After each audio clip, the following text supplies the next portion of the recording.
Mic check 1 2. Mic check 1 2. Miggity mic check. Miggity mic check 1 2. Mic check 1 2. Mic check 1 2. Can you hear me? Can you see me? Can you hear me? Wagwan for the wagwan. Wagwan for the wagwan. Wagwan for the wagwan. Welcome back, ladies and gentlemen. It is the Random Show with your host, Agostino Zinga. What's going on, people? Apologies for the delay, apologies for the lateness, apologies for the pushing it back. I was going to squeeze a quick Taz beforehand, but time ran out and I was sweating. I'm trying to get dry and it went all over the place. So I postponed Taz for another time. Let's kick off today's show with the Random Show. Those of you who've been wondering where I've been, I needed to take a much needed break for a couple of days. Had to sort out some stuff, but we're back now, ready to fucking rock. And it actually coincides. This is perfect, actually. My return coincides perfectly with the start of July. The 1st of July is actually today. Today is the start of July. So we're going on for another round of 31 days. Another round of 31 days. This time we're going to do it. This time we're going to go all the way to the end. This time we're going all the way into the end to the 31 days. Because I'm starting on the 1st. No more starting on the 12th or whatever. We're starting on the 1st of July all the way to the end of the 31 days. I don't even give a fuck about the fucking goal now. I don't even give a fuck about the goal. I'm just going to go to the 31 days. Fuck it. Powerful bunch. Big up. Guglier.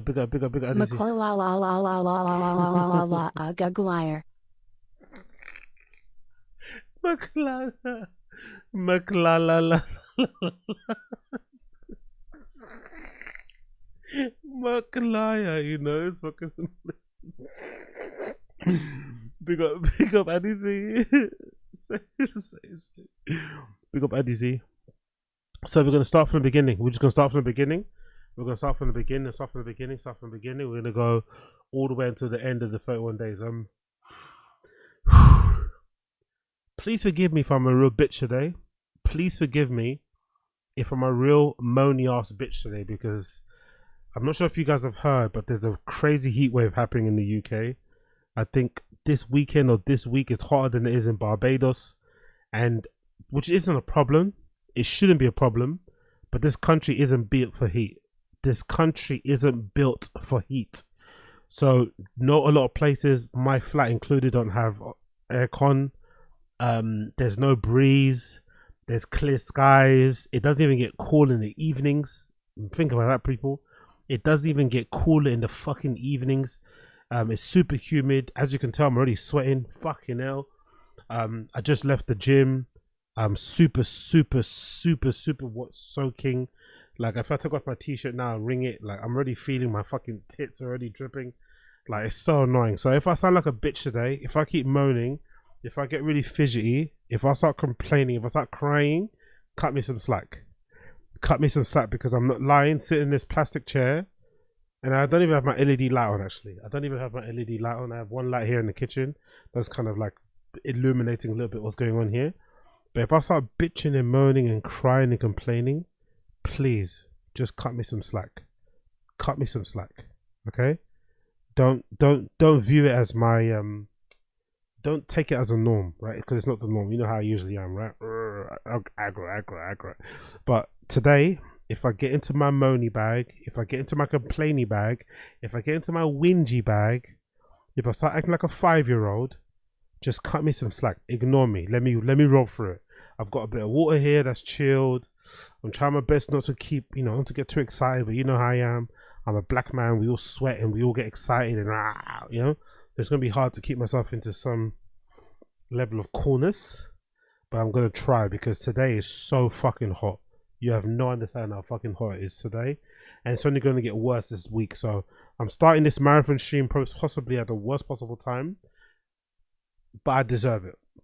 For the days I've taken off, for the inconsistencies, for the lack of seeing it through, I deserve this. I deserve to punish myself and be streaming every single day for the month of July during the hottest months of Powerful the year. bunch. Big up Stingagu. Define marathon. Yeah, exactly. Marathon. Exactly. Define marathon. Well, for me, Para me, a marathon is anywhere over 5 days, you know. But we're gonna get to 31. Some of you guys don't believe me, but we're gonna do it. Action speaks louder than words. We're gonna do it. We're gonna get to 31 days. This will be, come hook or crook, this will definitely be the longest one I've ever done. This will be the longest consecutive one I've ever done. But I'm aiming to get to 31. But this will be the longest one. So thank you for joining me. Some of you guys in stream chat, some of you guys and girls are part of you're part of history. Yeah, you're part of history. So big up Stinger Good, big up Stinger Good, big up everybody joining in right now. I appreciate you. So I missed out on streaming on the most important day of Bappaverse ever, really, innit? Which is funny, just typical me, innit, right? I sit on this fucking chair, I sit on this fucking stream talking to you fucking idiots, right? And we rant and we complain and we ha-ha and we hee-hee over all this fucking nonsensical news. We try our best, like especially in the last few weeks, you try our best to pick away and squeeze and find something to laugh at, some story, something to... I mean, it's hard these days because the Bappaverse is kind of dead, to be honest, because Brendan's not really, you know, no one really gives a fuck about him anymore. And then the one day, the one time I decide not to stream, everything drops. Everything fucking drops. And then it all fucking goes crazy again. People are making videos, the Reddit is fucking popping. Like, I was like, oh, so annoyed. But it did give me time to kind of gather my thoughts and think I wanted to say to you guys and shit. And I'm not gonna lie, my initial reaction when I first saw that Brendan was getting sued by that guy from Pure Spectrum, my initial knee-jerk reaction, no big deal, he'll get away with it. Not gonna lie, my initial reaction was no big deal, he'll get away with it, you know, because he's always failing upwards anyway. Some people just have that luck on them. They just, you know how some people are just perpetually unlucky, like no matter what kind of situation they put themselves in, they just keep fucking up, loaning money, getting another job, needing a place to crash. Like, you know that person that's in your friendship group, you're just eternally in a cyclone of fail, right? Losing car keys, losing house keys, needing this, that favor. Have you got this? Do you have a printer? Like, they always just chaos. Whereas some people like Bappa, not through no fault, not through no effort of his own, he just manages to find a way. You know, sometimes when you fall downstairs, you fall downstairs. He falls upstairs somehow, you know, which is not really usual, but somehow he manages to fall upstairs into fucking great situations. So a part of me just feels as if he's gonna find a way to worm his way out of this. But even if he does, the story itself is so funny, it's so redacted, it's so insanely on brand that he deserves to be laughed at, pointed and laughed at about this until the end of time, you know. So it doesn't really matter if he gets away with it. The story itself is so flipping regarded, right? But it's so on brand that he deserves to be pointed and laughed at until the end of freaking time. Because only Bappa could find a way to fuck up a bag where he was getting paid, what was it, like $370,000? And all he had to do was post some things on IG and this and that. He failed to do so. Like, tells the guy to help him out with the fucking special. Then when Showtime telling us a bad idea, he throws him under the bus. By the way, let it be known, my theory is that he most likely told Showtime, like he most likely showed off to Showtime, hey Showtime, guess what? Because I'm getting bad reviews, I told my sponsor to send out an email blast to their contact list and told them to write me good reviews and exchange for a discount code. I think he told Showtime thinking he was like clever, and they were like, what the fuck did you do? You know? So he gets his fucking business partner in trouble. Throws him under the bus. The guy that's paying him so much money, right? Oh my god. Anyway.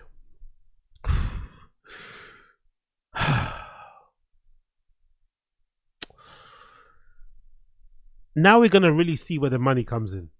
Now we're gonna see the real difference of what happens when Brennan's got, because Brennan's daddy is, you know, he's got money, but now we're gonna see why that is really handy. Because I think if Brennan didn't have money, this type of situation would really fuck him. This would kneecap him. But I think the fact that Brendan's got a daddy with money, he's definitely going to be helping out with legal fees and definitely alleviating those type of things, because any other person who had to kind of, you know, downgraded their lifestyle by going to Texas in the first place and then was hit with a lawsuit like this, you'd be panicking. You'd be really fucking worried. But I don't think Brennan's going to be super worried because daddy's going to, you know, bail him out and probably cover those legal fees. Maybe get some sort of out of court shit done. I don't know. But yeah, it's fucking hilarious, man. But we're going to get onto that later. Big able for tuning in. Appreciate you. So smash the like, hit subscribe, all that good shit. We're going to be going for every single day until the end of July. So make sure you're tuning in.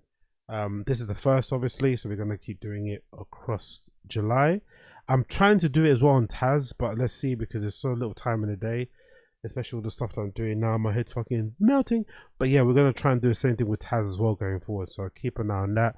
And I've actually got a couple of other channels as well that I'm launching soon in the next couple of days. Clips channel for Taz, a clips channel for this, and then like a little standalone channel that I'll just do like reacting to like news articles and shit, which I also want to do. So keep an eye out for that one. I'll let you guys know when that's all done.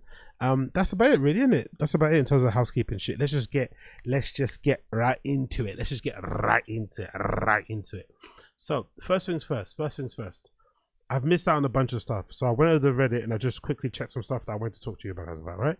There's some stuff that I've checked out that I quickly wanted you guys to see and to hear of. First things first is this. Am I the only person that's a little bit confused why there's this narrative ongoing now that allegedly Bryan Callen's trying to leave TFATK, like he's angling away from it? Am I the only person that was aware that he said he's going on a cruise? Is that not the case? Wasn't he on some sort of weird cruise that he told Brendan about 2 days before in proper Bryan Callen fashion? Why is everyone now thinking because he's away on cruise and he hasn't been recording a podcast for a couple of episodes that somehow he's now angling to leave? I think all the episodes that he's released on his channel, they've been banked.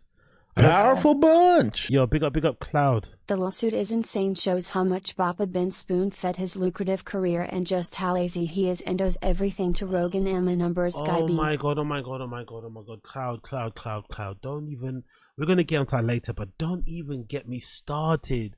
You know what's, big up Cloud, you know what's really funny about that lawsuit? Number one, there was never a moment where Brendan was rolling with the punches, was letting the criticism roll off him like water on duck's back. Never once. From the minute he came onto the scene and he got a bit of pushback, got a bit of trolling in terms of you'd be surprised, he immediately started panicking. He immediately made it way bigger than what it actually was, to be completely honest. Number one. So so the negativity and all that stuff on the Reddit has always been hurting his feelings from day dot.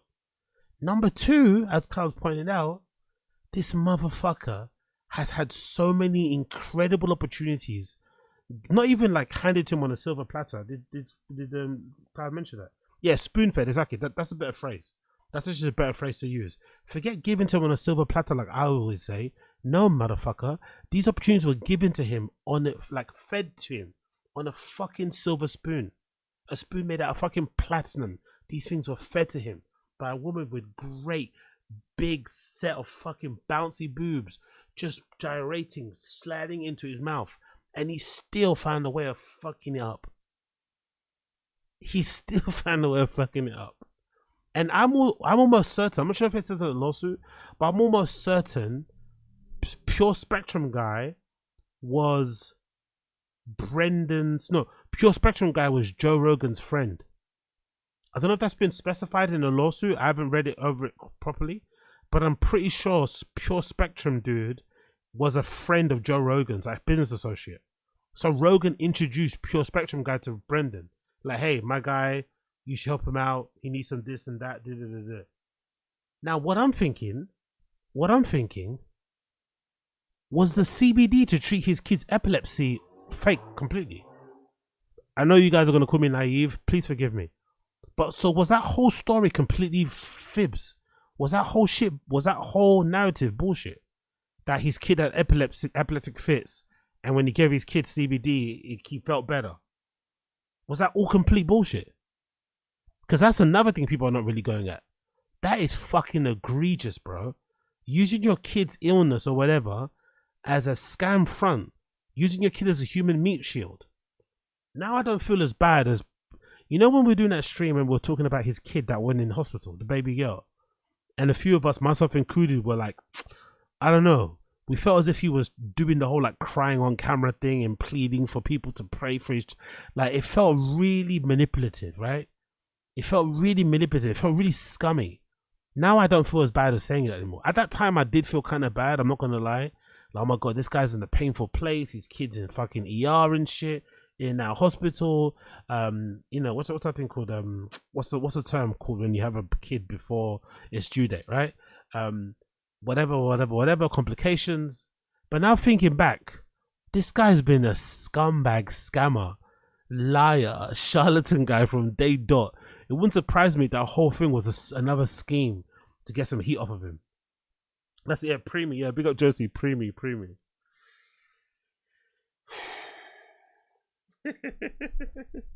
Big up Nikki HGS in the street chat. People who make fun of Brendan are scum of the earth. Yeah, fly that flag, sis. Fly that flag. Powerful bunch. Big up Kim Bayu. Let's be honest, are we really surprised? Thoughtful face emoji. Thoughtful face emoji. Thoughtful face emoji. I'm not gonna lie, I'm gonna say yes. I'm surprised at the timing. I'm surprised that he was that much of a dickhead in the beginning. That's the sort of attitude that you have later on, you know? Because in the beginning, you're usually getting so many great opportunities. You're so grateful that you got your foot in the door. You're making so much money hand over fist that there's no real need to be that much of a dickhead. But then as soon as you maybe get, you know, you're a bit more conditioned, you have a bit more scars on you, battle scars and shit. I can understand if you're a little bit up your Powerful bunch. Big up Chris Mack. Big up Chris Mack. Appreciate it. Big up Chris Mack. Appreciate you. Thank you for being part of the gang. Thank you for being part of the gang. Thank you for joining. I don't know about you guys. Is that am I off in that, or do you guys agree? I'm surprised he was doing that in the beginning of his ascent in the scene. I would have expected him to do that nowadays, but I didn't know he was scamming people behind the scenes like that back in the beginning stages. That's kind of insane. It usually works the other way around. When you're falling off and you need some money, and you know, it's like doing it's like the Bitcoin rug pull thing. Like it's like that sort of thing. I'm surprised he wasn't doing it, like, you know. I felt bad for the baby. Remember, just weeks later, Slow Joe had a baby girl in a more huge danger for the exactly, Josie, exactly. Like, how badly can you feel for them really when they are inadvertently putting their own kid in danger, in harm's way, you know? Josie, it's not good for healthy full-term baby to be out and about when they're so young. They have no immune system, but the preemie really dangerous. Yeah, I read that as well. When that picture went viral on the Reddit, heard a bunch of people say the same sort of thing. Like, everybody advises you not to go out into public spaces, especially not shopping malls. But, you know, Slojo had to shop. And I think she ended up buying that god-awful snakeskin long Balenciaga trench coat. That was god-awful as well. She probably got hustled on that as well by the sales assistant. I don't know why, but Slojo seems like the type of person that would definitely get sold something by a sales assistant. She walked to a designer store, has no idea what she wants to buy, and a sales assistant will just kind of get her to buy the highest ticket item so that he or she could get crazy good commission. She's not the type of person. Two Swords, he'd never surprised me about how awful a person he could be. The kid having seizures. You know, Powerful bunch. Yeah, big up NJ Ranger. Big up NJ Ranger. Thank you for 5 months, brother. You're a fucking G. Thank you for the support. You're a fucking G. Big up NJ Ranger. This shit totally tracks. Remember the CBD for good reviews scandal for the special? This 1000% confirms the grift. Big up chat, big up easy. Yeah, no. I remember. Oh, this is the... honestly, we need to get into this later, please. Let's just get through with the tabs because it's so fucking funny to watch. So let's get through the tabs. We'll quickly talk about now and then we'll get to Chris and then we'll get to the fucking thing, right? Please bear with me. But when that CBD shit happened, right? Like...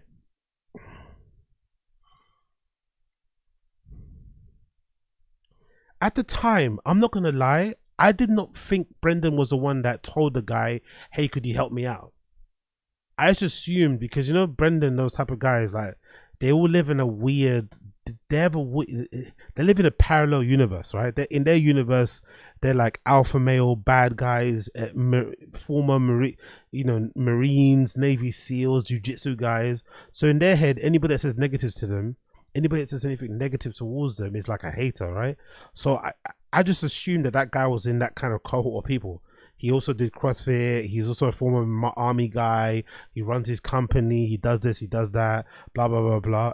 I just assumed he's the one that proposed the idea, or he's the one that did it off his own back. I didn't know that Brendan was the one that contacted him and said, "Hey, I need some help to counteract some of these negative reviews." The funny thing is as well that Brendan is immediately assumed he was only getting negative reviews because people were like review bombing his special. Like he didn't once ever cross his mind that people just didn't like his special, so they were writing extra detailed reviews to make everyone else know the why. You know what I mean? It's like what everyone does, isn't it? People don't usually sing or shout about the things that they enjoy, but they will let you know about something they hate. You know, they'll let you know in fucking aggressive detail. So it just made me laugh that Brendan immediately thought, oh no, the only way that people hate my specials because they're review bombing it and because they're haters and trolls from the Reddit. It's like, they could also be review bombing it because it's terrible, you know? But anyway, let's get into it. Big up NJ Ranger, big up Chris Mack, big up Asada Z, big up Young Old Vibes, big up what's going on, Queen. A lot of scammers play dumb to avoid accountability by claiming incompetence.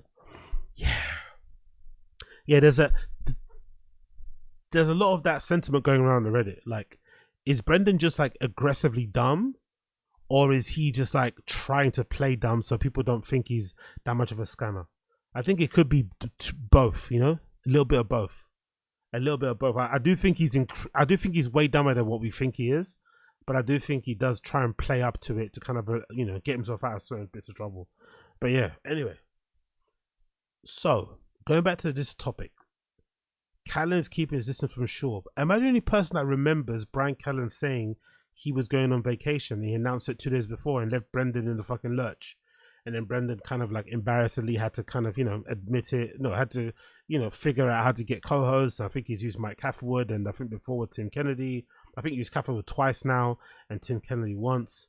So I think by tomorrow's episode, Bryan Callen should be back on the show. He should be back on it, but this little back and forth between Chris and Bryan was actually kind of fun. I'm not going to lie. Chris Lee's been really fun. I'm not going to lie. I know the guy's a diddler.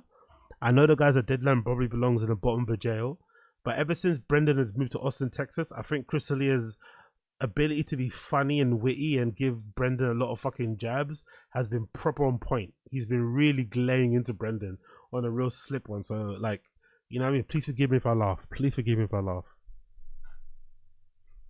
So, okay, how far do you live from Bryan Callen? You know, I have no clue where he's at. Now that's a friend. Right. Do you understand? Yeah, I get it. That is what a good friend is. No. The good friend's right here. You two are pieces of shit, okay? You know what's funny about that? I'm almost certain that Brendan probably hasn't even met Bryan Callen's children. The new kids he has now with his second wife. It wouldn't surprise me. I wasn't that surprised when this went viral that Brendan has never even seen or doesn't even know where Bryan Callen lives, because I never got the feeling that they spoke to each other much outside the pod anyway. You can kind of see it from how they talk business on the pod and how they communicate in general. You can tell they don't really talk outside the pod at all, which is kind of weird. Like they don't even like after that long working together. Maybe it's not too weird. Maybe if you work together that long, you stop being friends, in a way, because you're working together for that long. It's like you've been friends or colleagues for like 20 plus years. So maybe the friendship kind of dies over time. But I'm not that surprised. I'm not going to lie, because I don't even think Brendan has met Bryan Callen's kids. I think Bryan has met Brendan's kids because Brendan's kids sometimes go to the TFATK office, especially the Fit Boy one in LA. Because I think towards the end, it seemed like to me anyway, again, just my stupid observation, Brendan was bringing his kids to the office a lot more because I don't think they could afford a babysitter. I think the days gone by where they could afford a babysitter to look after their kids had kind of gone. The budget wasn't there. So that's when Brendan had to bring his kids to the office. And that's when you'd hear Chin trying to, keep them quiet and shit. So I think Bryan maybe has met those kids because of that only. But I don't think they've had a play date. I don't think Brendan and Brian's wives have hung out with each other in any meaningful way. And I'm saying this is like, not even like they need to be doing Pilates together, but I'm sure some of you guys in the stream chat, you have like wives and girlfriends and like husbands and shit. And I don't know, some of your partners have met your work colleagues. You know what I mean? Like they've met each other because you maybe gone to a pub after work. Your spouse has maybe popped in to have a drink or to give you a hug and a kiss. And you bumped, you've hung out. Like people do that all the time. But I think these guys are bizarre, like in this way. It's bizarre in that way because it's like, hold on, you guys have been together 20 years. You've been up through a lot of ups and downs, and you have no idea where he lives. Probably no interest to know where he lives anyway because you're not going to go ever to his house. And you made a big move to go to Austin, Texas together. It's a bit strange. But I'm not super surprised. That's what that is right there. He don't know where Bryan lives. So has Bryan been on the lake with you guys? Big up Asad Aziz. I want to meet AZ's husband. Bryan hasn't been on the podcast. Dude. Yeah, exactly. Big up Josie. These LA comics are not friends. They're just work friends. Yeah. There are some, I guess there are some friends. But I think by and large, yeah, they're probably, most of them are definitely work colleagues. And I won't even go as far as saying they're work colleagues. I think some of them are just like friends, as I think called sometime-ish friends. Like if you're in the up, then they're your friend, right? Like you see all the time, whenever there's a podcast that blows up, like you remember when Are You Garbage was like the hottest thing since sliced bread? Everybody was running towards them. So I think you notice it that way. You notice when everyone kind of wants to be your friend when your stock rises, but I don't think they're really your friend. I just think they're just trying to, opportune, use you at that time. And it's obviously mutually beneficial because you can use them too. But I think everyone's aware that, this thing is the way it is because someone's up. You can help me with ticket sales. I can help you with ticket sales, blah, blah, blah. Let's just go back to this thing. This is really funny, bro. This is really funny. Big up Chris on there. This is really funny. Where Bryan lives? So has Bryan been on the lake with you guys? Bryan hasn't been on the podcast. Dude. Look at the fake laugh. Look at the fake laugh. Look at the fake laugh. Look at the fake Rogan laugh. Look at the fake faux Rogan laugh that he's trying to do here. He knows that hurts. Because there's some truth to that joke, isn't it? There is some truth to that joke. Because he's probably thinking, although I don't think nothing's happening nefarious, no skullduggery, I do think it's simply the fact that Bryan Callen is like he comes from an actual wealthy family. People keep forgetting that. That's what people his age do. Because I don't think anyone else in the stream chat, anyone watching, knows anybody else that's like 60 years old who goes on vacation with their parents who isn't wealthy. Don't tell me. Unless they're trailer trash. And even those people don't do it. They, if you count holidays as going like on a staycation. I think the only person that I've ever known in my life who are like over the age of 40 that go on holiday with their parents are people that come from real money. Real fucking money, where they go to like chalets, they go to villas and shit, they go to their 6th house in the fucking Seychelles. They have a fucking good time. And mama or papa, and they usually call them that, right? Mama or papa puts down the fucking card and they fucking eat well. But I think Bryan was just being Bryan and most likely just told Brendan last minute, and that's why it's kind of fucked him over. But I don't think he's actually leaving. Honestly, I don't think so. I don't think anything Bryan does, Pocky watching a casino over here, I don't think that anything that Bryan does that could make up for that shortfall in cash, unless he's maybe got a regular spot at the mothership. I don't really see where else he can make up that money. That's the only thing I think he's staying at TFATK. I think he's only staying at TFATK because he can't probably make whatever money he gets from TFATK. I don't think he can make that on his own because his podcast is not too consistent with it. Although his podcast gets really good views, I think, for what he does, he's not consistent with it enough. It would require a lot of work for him to kind of keep that up anyway in the long term. And the stand-up isn't where it probably needs to be, because I saw a screenshot somebody shared on the Reddit of his show. I feel like whenever I see a screenshot of Bryan Callen shows, they're always doing like promos. I think they're giving away free tickets or $5 tickets. So Callen's like a $5 ticket comedian. I don't think he could afford to leave TFATK. He's in fucking Italy looking at statues with dicks. Oh, dude. Yeah. Fucking Bryan on the lake. We should gotta get him on the air. Yeah. You didn't even bank episodes? He just took off? Yeah, and they're like, they gotta call he fucking gave me like Tim a 2-day notice. To be fair, they don't leave that. To be fair, I'm not sure if this is like an editorial thing, but I noticed that they don't really bank episodes anyway. Even during their heyday, they never banked episodes. They'd rather just like take time off. So I just think they're lazy, to be honest. Judging by what we know now of the fucking lawsuit, I just think they're really, really lazy. And they don't want to spend any more time around each other than they have to. So if they're contractually obligated to come into our office, quote unquote studio, quote unquote storage unit, 3 times a week, they'll do that. But they don't want to go there 3 times or 4 times a week, you know, or they don't want to stay there longer than they have to. So I think that's what they do. But they don't usually ever bank episodes, which would have been an easy thing to do to get around it, especially now. But they don't ever bank episodes. Even during the heyday when I used to watch it, they never banked episodes. Hey, Kennedy or whatever. All they do is get Chin to make fucking highlights. It's like, highlights. The show is barely watchable as it is. Highlights. Big up Super Big Exotic. Big up Super Big Exotic 420. Wild 1 GG. Whatever. Tim Kennedy. He did it, right? I've been hanging with him. He seems cool. Tim's the best. Oh, good, cool. Yeah, he's great. I don't know him. I never met him. I want to know him. You would love him. Really? Yeah, he's great. Okay, cool. Yeah, great. He seems like a cool dude. I love when Chris lights up Brendan, and I don't know what he does here. 2 things thinking at the same time. He lights Brendan up, but then he seems, maybe it's just his like pussy nature of him. He gets kind of worried, and then he kind of starts to like overly try and glaze in Brendan and being his friend again. It's almost like he forgets, oh shit, I forgot this guy's like always like, he's got a short fuse, he's really thin skinned. They tries to make up with him. Or is it just like a weird thing that he does? I don't know. But I felt like he always kind of like overcompensates when he does trash Brendan to try and like it's almost like an insult sandwich, you know.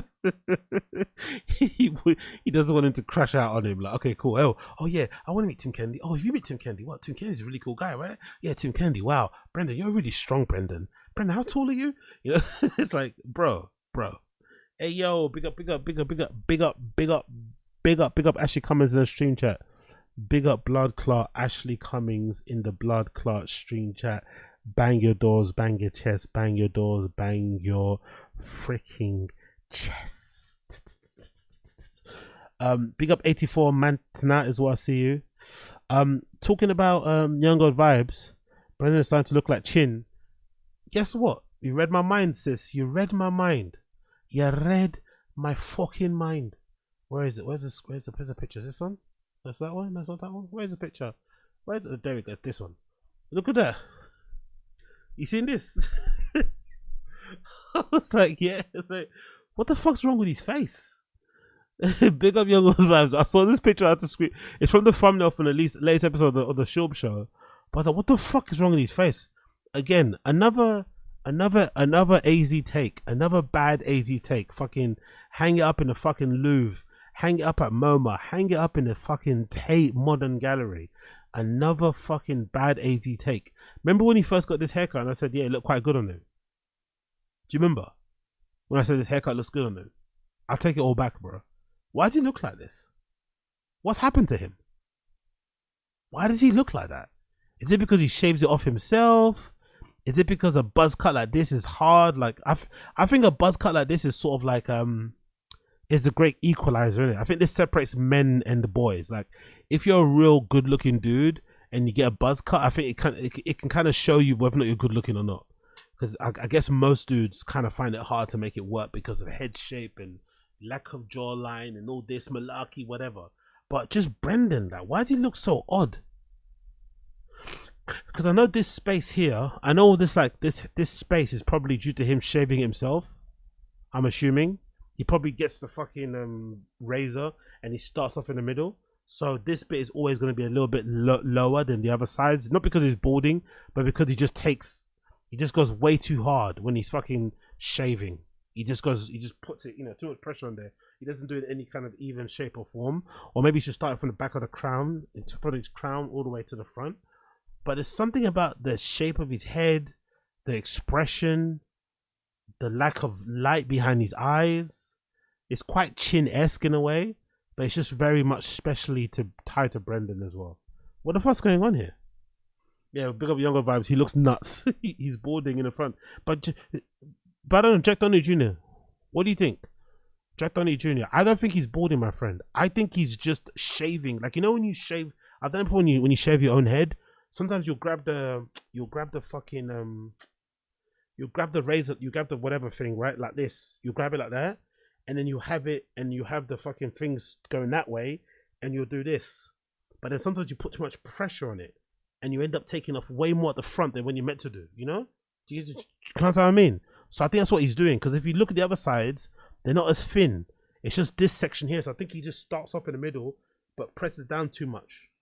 And that's what happens. I could be wrong, though. I don't think he's actually balding, though.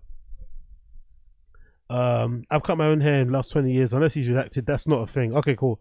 That's not a thing then. What I just said, starting from there, from the front backwards. Okay, cool. But he looks like Chin and Callen's love child. Why are you trying to save him, AZ? Two souls. I keep telling you guys, I grew up in the church. Okay? It's pretty obvious. I don't keep explaining this to you guys, but I'll explain it to you one more time. I grew up in the church, people. Okay? I went to church from the ages of 7 to maybe 22 every single day, or 21 every single day. Every single day. You are the most high. You are the most high God, Jehovah. You are the most high. You are the most high God, Jehovah. You are the most high. My mom and dad were involved in the church. My dad was an evangelist. My mom would be sorting out the fucking leaflets and shit, organizing the church stuff. So I've just got a bit of that in me. I just can't, you know. I just have to try, you know. I have to. When two souls I'm saving, unfortunately, there's a part of me I just can't be all the way evil. Can't be all the way evil, you know. It just is what it is. Big up space guy, church shoes. Exactly. So basically, that's why. That's basically why. Big up first name, last name. He has a cow lick in the front, so when he cuts the front, it looks shorter because he cut it against the grain. Okay, cool. Ah, okay, big up first. Okay, cool. That also might explain it too. That also might explain it. Big up first name, last name. That also might explain it.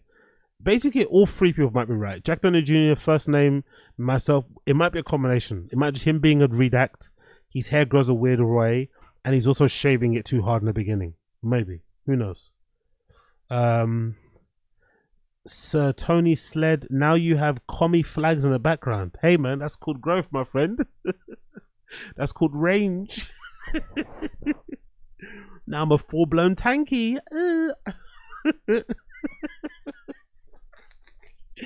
No. I ain't got that. I ain't got the courage to do that, bro. I ain't got the courage to do that. I'm talking for pussy. I ain't got the courage to do that. We got Basada Z's. I'm cow licking the beast at night. I'm messing with you. Yeah, no problem, my friend. Pick up Ricky Picture. He looks like Andrew Tate a little bit. Anyways, all that to say, I was wrong. Brennan does not look good at this buzz cut. He looks fucking insane. But I'm pretty certain the only reason why he's doing this is because he is baking in fucking Austin. Somebody put up a fucking stat the other day of how the weather's gonna get, and allegedly this week is gonna get fucking toasty. Somebody put up on the Reddit just the other day. This week is allegedly gonna get really toasty. So I think Brendan has cut his hair this short and he looks this crazy because it must be really fucking hot over there.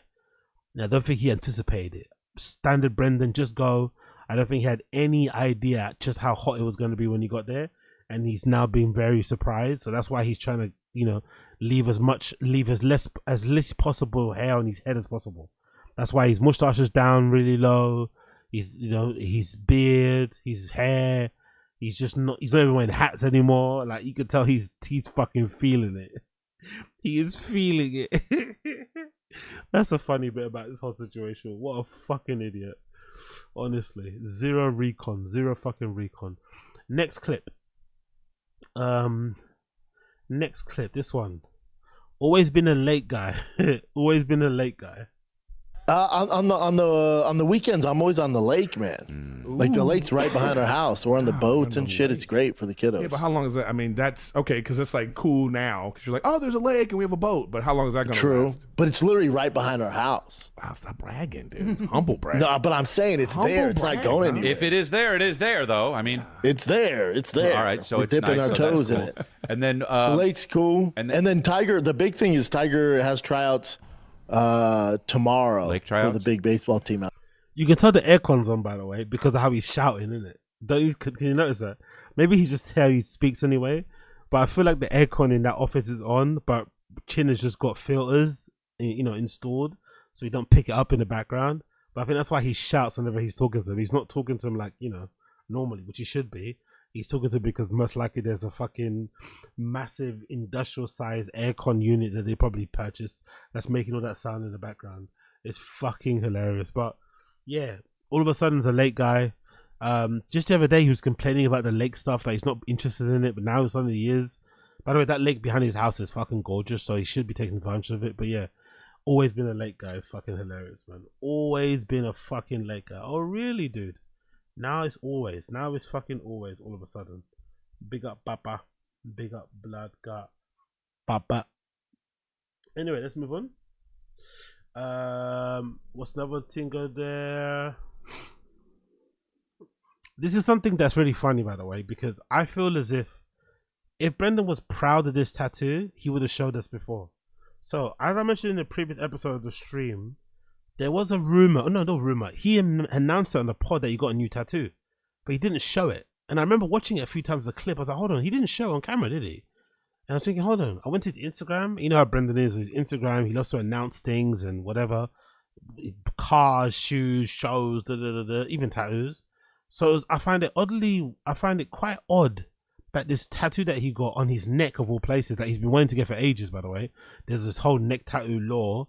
I think at first, he was meant to get a tattoo with Chin on his neck. I think he was considering even getting a neck tattoo before even fucking Crystalia got one. But eventually, he got his neck tattoo, and he got his neck tattoo to commemorate his move to Austin, Texas. And he got that team, what's it called? The Longhorns or something on the back of his neck. So if you can see there's a tattoo. He's got like a tattoo of the Longhorn logo on the back of his head, or I guess the Longhorn, whatever the animal is, the skull of it, tattooed here on the back of his neck. Now, the really funny thing about this is that, didn't he only move to Texas like a month ago? Has it been 2 months, 3 months? Like, is this normal?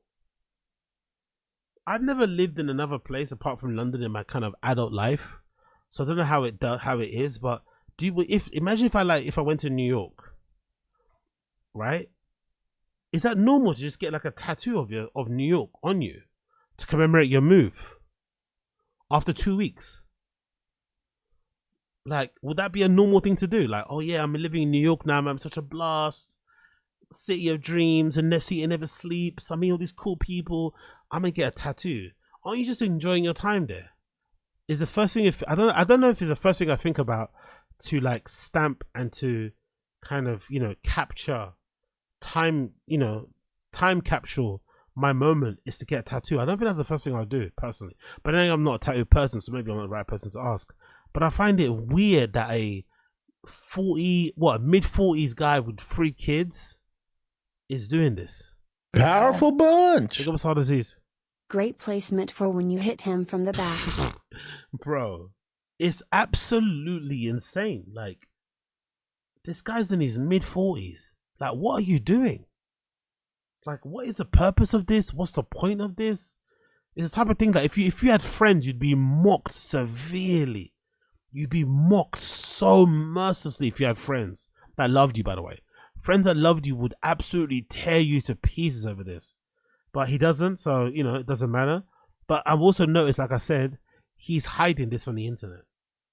I think he knows if he shows this on social, he's going to get ripped. So I don't think I've seen a single picture of him with this tattoo. Not one.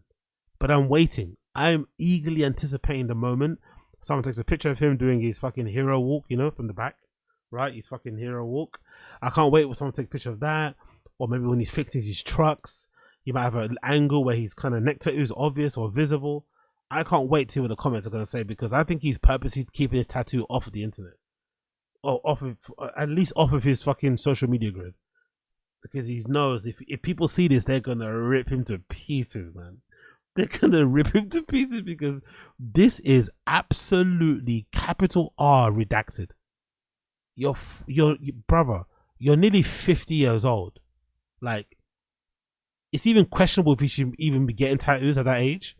But hey, I'm not going to stop someone getting whatever they want to do. But there's a decent question to be had. If you're approaching a 50, should you be getting a tattoo or not? He is cool. But a tattoo to commemorate your move to Austin that you just done a month ago. Huh? What? It's like, I don't get it. Exactly. Big up Asad Aziz. It's strange to be insecure about it after when you decided to get it. Exactly.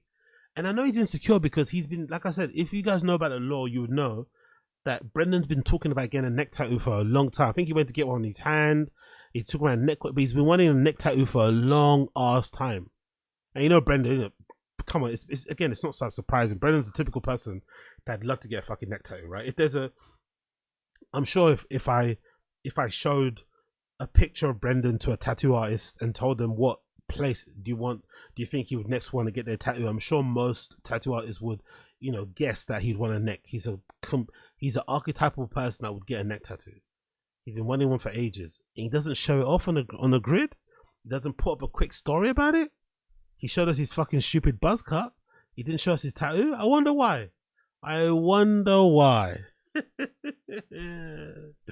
Big up, Papa. Big up, Papa. Next. By the way, look at this outfit, bro. Look at Mike Catherwood. Like, what the fuck is bro wearing? What the fuck is bro wearing? Honestly, that's definitely giving that energy of that meme, innit? Hello, kids. With the carrot, what you call it? Truck grabbing, more grabbing the fucking skateboard, trying to hang out with the cool kids. Like, what the fuck is Mike Catherwood wearing? Anyway, Mike Catherwood has been reading the comments, and they defended the degradation of the podcast. So Mike Catherwood, I guess, from his first appearance, have been reading some of the comments on his Instagram. By the way, people on the Instagram, hopefully some of you are watching, maybe you're not. But if you're a homeless cat and you're leaving this guy advice on his Instagram, please don't. Like, just enjoy the shit show. These people are a lost cause. Like, if you're sitting next to Brendan now at this stage in life, you definitely think he's a good dude. You definitely have fucking drank the Kool-Aid. Yeah, I mean, there's no saving somebody like that. I think before it's maybe it's probably worth an effort, but I think anybody that's willingly sitting next to Brendan, doing business with him, breaking bread with him, like, you like the guy. So no amount of convincing or trying to talk sense into these people is going to ever change their mind. So I think if people are trying to get Mike Catherwood on their side or try to, turn him and make powerful him bunch. Big up Engine Ranger. It's a waste of time. Mike Peckerwood looks like me trying to draw Dave Smith. He's like, yeah, he does, doesn't it? He does. He kind of doesn't it? If you just look at him. Oh, he looks fucking insane. He looks fucking insane. But anyway, let's play the clip. Enough of my waffling. He did put fighting first when it was Dana Wright in charge with the Fertittas. Since the Endeavor kind of you can see like he's kind of painted into a corner where there's like 4 or 5 things that come before putting on quality fights. Slap fight was his baby for a long time. That kind of went away. Now it's this TKO with boxing and that Al Sheikh in the fucking Middle East. That's just, I get it, dude. Yeah. I get it. You get busy and then that thing give you your platform. He's made all the money and not that he's. Dana's never going to be your friend, Brendan. Dana is never going to be your friend. Dana was still talking smack about Francis Ngannou. Not sure about you guys, but Francis Ngannou seems like one of the most harmless, soft-natured, legit definition of a big powerful bunch. Yeah, big up Humdrum. I kicked it with Dr. Phil this past Sat. He gave me the full BTS of the Bobaverse. It's exactly what you think is going on and somehow even sadder. Oh yeah. Good to hear. Good to fucking hear. Big up Humdrum and big up fucking Bloodclot Dr. Phil. Big up Humdrum, big up fucking Dr. Yeah, big up Coiler. Yeah, we're back. Big up Coiler, big up Humdrum. We're back. We're alive. We never left, man. Heart is still beating out here. Day one of 31, 1st of July things. Let's go. Big up Coiler, chat. He's not still passionate about it. But he's like, I've kind of done it, man. Yeah. He's like, this new boxing endeavor is pretty cool. Oh yeah, that's what I was about to say. Brendan needs to stop trying to fucking get back into Dana White's good books. Dana White is the most vindictive, petty, non-letter-goer fucking grudges I've ever seen in my life. He still talks bad about Francis Ngannou. Francis Ngannou seems pretty fair man, whatever, soft-natured type of person. I don't think he did anything that bad. He negotiated. He tried to obviously, negotiate in his favor. It didn't work out, and he went somewhere else. Dana talks about him as if like he beat up his wife, as if he fucking ran over his kids or something. Francis did nothing really. He just, he wanted a better deal. He didn't get it at the UFC, so he shopped around, went somewhere else. Like he didn't even talk that disparagingly, I think, about the UFC. He maybe didn't like the the experience of how it went about and shit. But I don't think he said anything overly rude about Dana.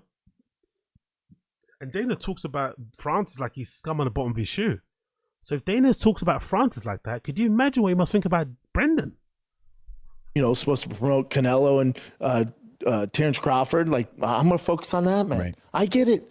And people are like, oh, this is bullshit. But nah, man, it's like me. Podcasting is my platform. That's my baby. That's what pays the bills, to some degree. But I have a lot of other interests, man. And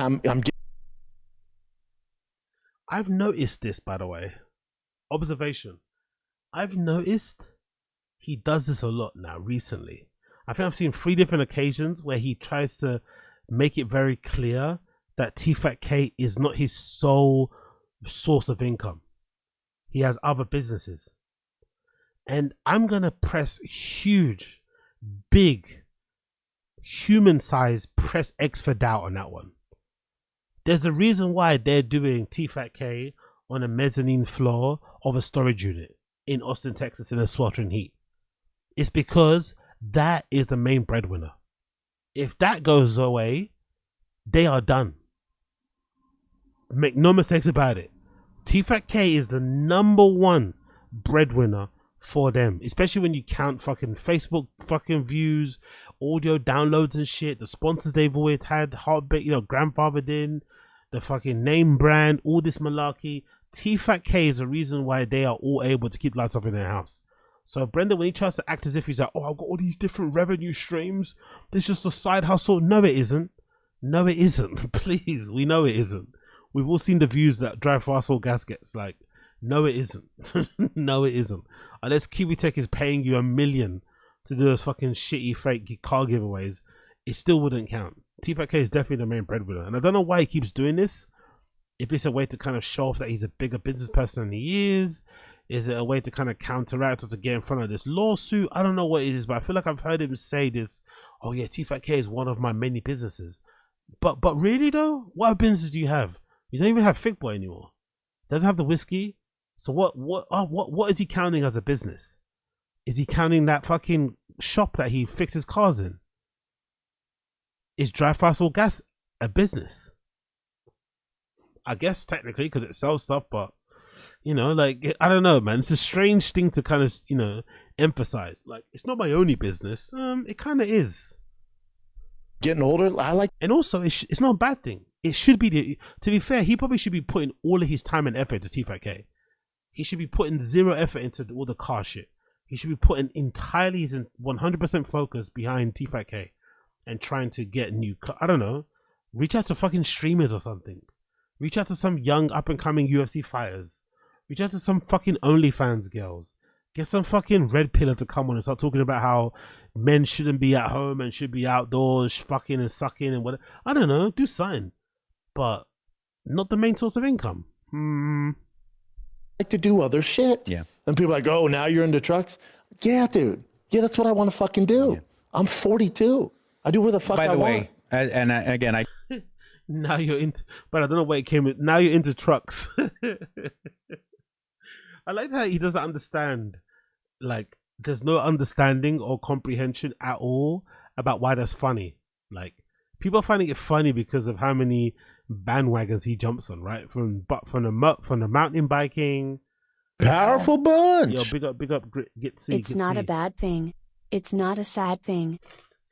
Yeah, oh yeah, the Showtime thing. Yo, it comes around, innit? It comes around. That's a fucking deep callback. Big up Gitsy. That's a fucking deep callback. It's not a bad thing. It's not a sad thing. I think Theo said something like that too.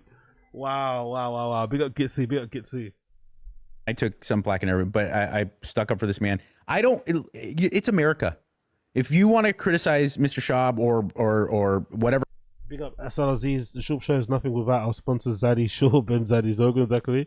Big up Coil, it's a double lie. On podcast, he says he owns 6 to 10% of Spectrum CBD. He clearly doesn't, but he lied a second time to trick the board directors, and it's one of the reasons he's getting sued. Yeah, for sure. We're gonna get onto that. We're gonna get onto that, Ralphus. We're gonna get onto that. Don't you worry. Because did he say he also owns another CBD company? Or maybe he's got shares in that fucking blue poison thing. What's it called? Blue fucking sting, blue cactus sting shit. Whatever that fucking thing is. Maybe that's what he means. Whatever comedian or podcast, it's your business.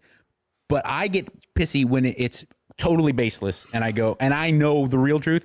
And I went on a rant about people talking about your lack of self-awareness. I go, that's not true. Brendan might be the most lacking in self-awareness person of all time. Some would argue, or some could say, or it could be said, a bit younger vibes, I own 10% of Random Show. I'm going to send it to BGO. It's fucking hilarious. Some would, I was going to, I'm not going to say that.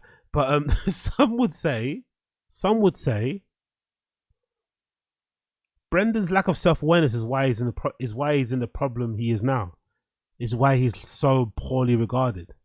His inability to see himself the way others see him, or his inability to kind of laugh at himself truly, is one of the main reasons why he's in this fucking mess. Career-wise, life-wise, perception-wise, reputational-wise, all that malarkey. Like, his career is one big exercise in lacking in self-awareness of the 10th degree. It's fucking madness. And this lawsuit is actually proof that he's been lacking self-awareness from the minute one. From minute one, he was lacking self-awareness. It didn't even get there over time. It was like that from minute one. If you want to criticize Brendan, that's your business. Don't talk about lack of self-awareness. I know the reality.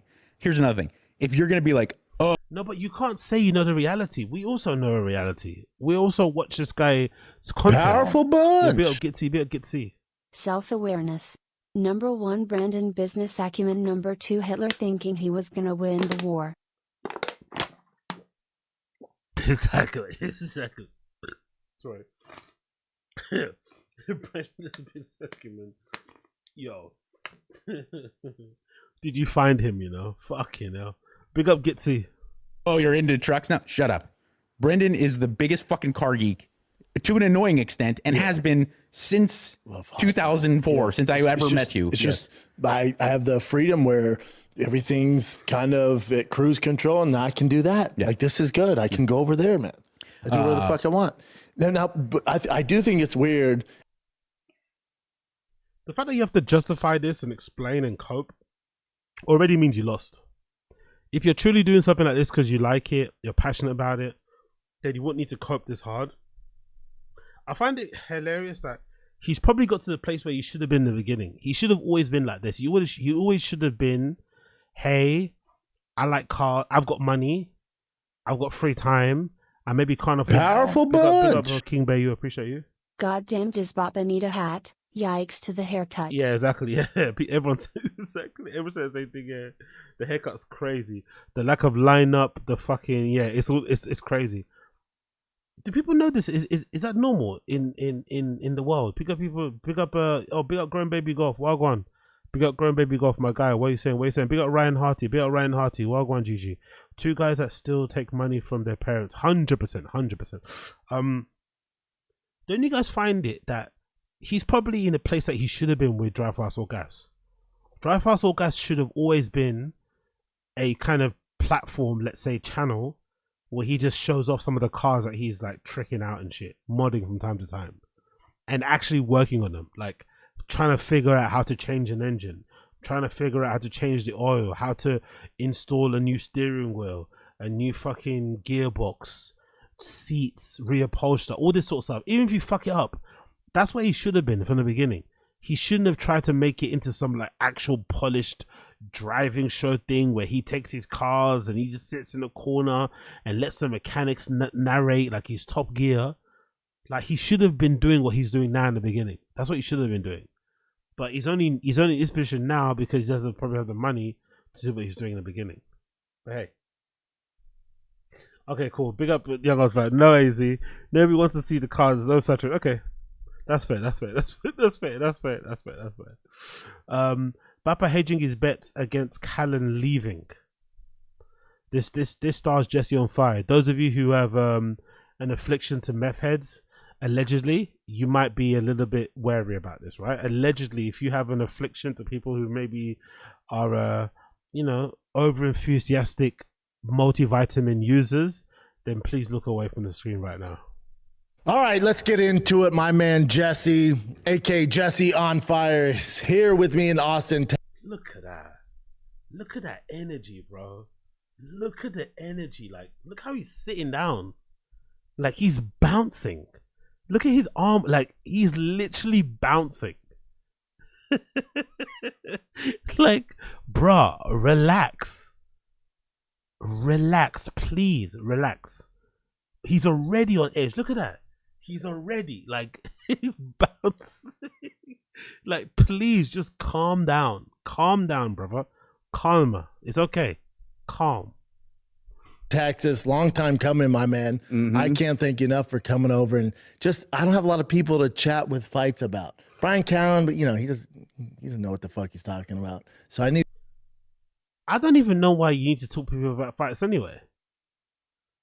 Let me say that one more time because I was mush mouthed. I don't even know why he needs to talk to people about fights anyway. Can someone explain that? Why does he need to talk to people about fights? Why can't you just give your opinion on the fights, on the fight cards? I swear, isn't there like way more channels now covering MMA and UFC that have like one person just talking to a microphone or talking to a fucking webcam, as opposed to like a panel show, or as opposed to two people? I swear there's way more MMA guru type shows out now than ever before. Just a guy that just knows a lot about the sport, telling you his thoughts and feelings about the latest card, about matchups, about this, about that scandal. Why can't you just do that? He's just lazy. Like, why is he acting as if like, oh, it's so important to talk to somebody? It's like, bruh, like, why? If anything, it makes the show worse because people then will see how dumb you actually are compared to somebody else, It might be better actually just do it by yourself so people don't even know how dumb you are. But it actually maybe, it would be funny if Jesse on Fire ends up getting a lot more fans off the back of this. People are like, hold on, I know he's a bit nuts, but compared to Brendan, he's pretty reasonable. That would be hilarious if it happened. need to bring somebody in who not that he needs it, by the way, because Jesse on Fire is doing very well. Powerful bunch. Big up Ranger. Appreciate you, brother. BTW Methy trying to be a political pundit now. I saw the simif on TYT with Shaky Jirga. Not good. 2025 is truly the dawn of the age of the guy and it sucks. That's such a good line. That's such a good line. The dawn of the what's that? The age of the guy. The age of the guy. It's fucking brilliant way to describe Jesse on Fire and that whole cohort of people in it. The age of the guy, because he actually has a decent YouTube following. Have you checked his videos? Like, he gets a lot of viewers, man. I never will touch his live stream. I was like, rah. One time I just randomly saw his channel. I was like, shit. Fair play, Jesse on Fire, isn't it? He's actually doing Brennan a favor, weirdly enough. He's actually doing Brennan a favor. He's actually the more relevant one. You just don't know UFC, but you got your ear to the ground. Bud. I do, dude. You know what you're doing when it comes to YouTube, all this shit. You're kind of the mastermind of it. So before we get into UFC 317, it's in. NJ Ranger, I'm not checking for this motherfucker. Okay, cool. Everyone's gonna take my word for it, right? No one's gonna, in this free time, check out Jesse on Fire's channel, check out his content, check out his live, get involved in his chat. No, everyone's just gonna take my word for it. All right, cool. Honestly, I spend my time so wisely these days. International Fight Week, solid card, main events off the hook, but I like to call it the Real Housewives of the UFC. There's a lot of drama going. He really wants that to be a thing, innit?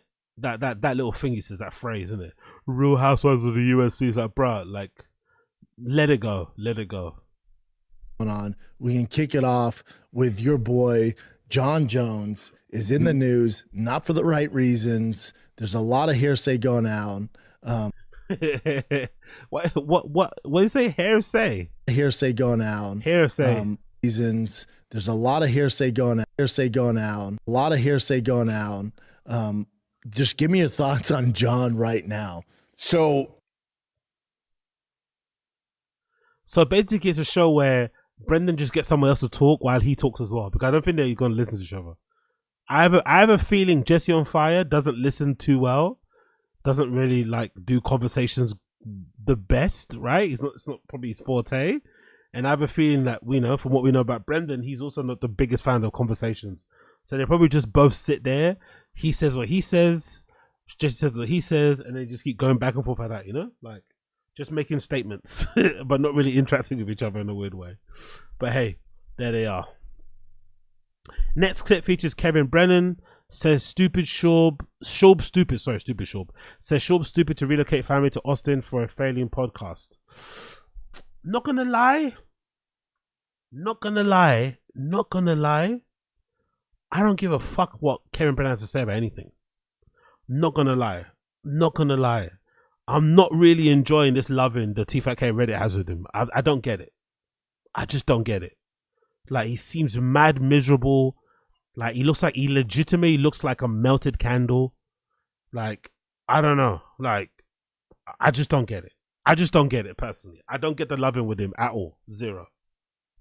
Don't even find that funny, personally. The whole, like, angry white male thing, like, you know, shaking his fist at the cloud thing, like, upset, like, I don't know. Like, bruh, figure it out or don't, innit? Like, shut the fuck up. Like, who cares? Like, I don't know. Moaning at that kind of age is just Powerful so bunch. unbecoming. But maybe it's just me. Jesse is actually doing Bren a favor. He has more. Yeah, exactly. Yeah, exactly. That's what I was saying. Big up Abe Martinez. That's what I was saying. I think Jesse on Fire is doing Brendan a favor. But anyway, going back to big up Abe Martinez. Appreciate you. Let's play Kevin Brennan. Let me not influence your opinion. You might like what he has to say. I'm personally not a fan of the guy. I think he talks out of his ass personally most of the time. I think he's just as bad. I think he's basically fucking granddad's steel toe guy. What's his fucking guy? Mr. Steel Toe, whatever. He's just a fucking boomer version of him. I don't personally get it. Boomer merch, boomer like whatever. Don't care. Is he worse than Steel Toe? It's neck and neck. The guy moves his family to Austin to not do stand up. And then I saw a clip of him. Like, does he need to go to shit? Like, he's always got this pained face in his look. Like, you know, like, is he holding in a shit? Is the window in front of him really open and this light is shining bright in his eyes and he can't concentrate? Like, what's going on right now? Do you know what I mean? There's so many conflicting things at the same time happening at the same time. But I just don't understand why people think this guy's funny. I really don't get it. It must be probably like an Opie and Anthony fucking, you know, whatever, ha radio type of guy thing going on. But I don't get it, man. This guy's fucking wash. Big up Uche. He still calls, they still snipe him into, not snipe him, they still zoom him in or StreamYard him in, I guess Zoom. He does the show with Chris D'Elia. And I feel like he's playing up to this whole Brendan thing as well, by the way. I don't think he actually gives a fuck about Brendan or these or this Bappaverse, but I feel like because people keep sending in super chats and asking questions, he's kind of leaning into it. But I don't know, if I'm Brendan, I'll be like, look, I'm all set on advice from you. You know what I mean? You're in front of a fucking green screen, like fake office thing. I'm all set on. If I'm Brendan, I'm letting my nuts hang. I'm like, look, a lot of people can tell me stuff, but you're not telling me. You're not giving me advice. if I'm Brennan, I'm like, you're the last person that's gonna give me advice if I'm him. But hey, what do I know? And that other guy, Eric something. And they're like, I guess they're throwing him a bone because they don't really need the guy because Brendan Schaub's done. Big up Ryan Harty, Ryan Harty, Neil Brennan sucks too. I would pay good money. I'm legitimately saying I'd pay really good money to see these two guys in a room because I think the arguments will be way more entertaining than anything they do separately. I think if they could find a way to get into a room and not want to tear each other to pieces and actually get in front of a microphone and speak, I think it'd make for the best podcast ever. Then maybe just do it once a month, right? The brotherly check-in or whatever, right? My brother's keeper or something like that, right? Or fucking what those brothers in the Bible that kill each other, right? Name it something like that. Have them do a podcast where they record it once per month. Oh, that would be blockbuster. I'd pay good money to watch that because they hate each other's guts. I'd pay good money to watch that. Yeah, that's it. Cain and Abel. I'd pay good money to watch that. Okay, Neil would never be this bitch, mate. Big up NJ, mate. Big up NJ. And they're kind of mocking him and stuff, and it's fuck you, young advice. Cain and Abel, Mr. Balls deep in the church.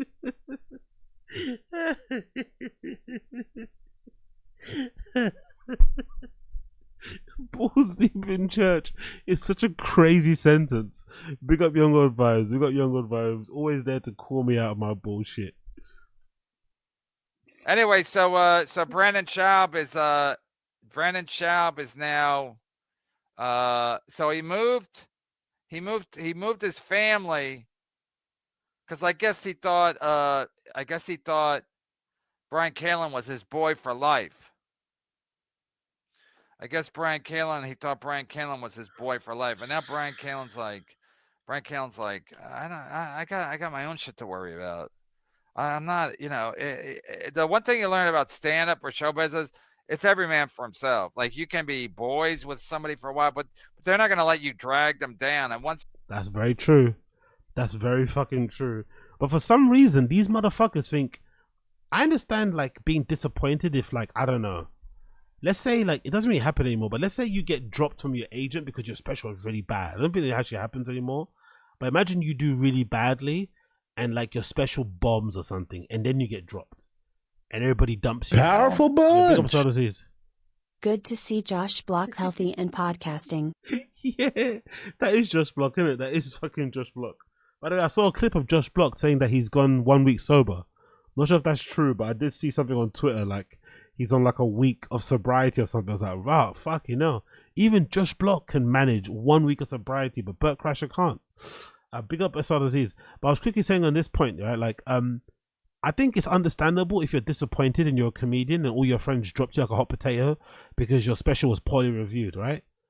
But I find it hilarious how like people like Bryan, Brendan, Crystalia were pretty surprised and outraged, and they felt betrayed because their comedy friends wouldn't back them up or stand by them when they got accused of like PDF shit, like grape shit, essay shit, like just being a bully and everything. It's like, bruh, it's one thing if you're disappointed because, I kind of dropped you because you're not the biggest thing since sliced bread anymore, you're not that relevant.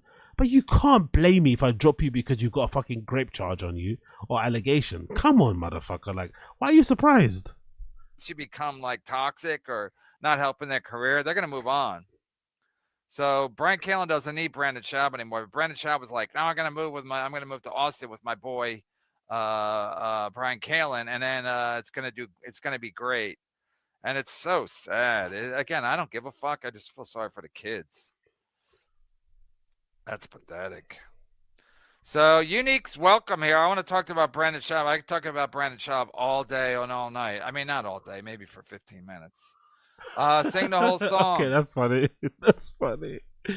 Yo, I don't know, man. Unique will be doing this guy a favor if he goes on his show, by the way. Unique is definitely doing this guy a favor if he goes on his show. Will I watch it, though? Of course I'll fucking watch it. If Unique and him go sparring, go back to back, mano y mano talking about fucking Bappaverse shit. Of course I'm there. I will be there. I will be fucking there. But yeah, what can we do? Less said about that, the better. Less said about that, the better. None of my business. None of my fucking business. Cool. Let's continue. Let's do what we're meant to do and talk about the lawsuit. The lawsuit.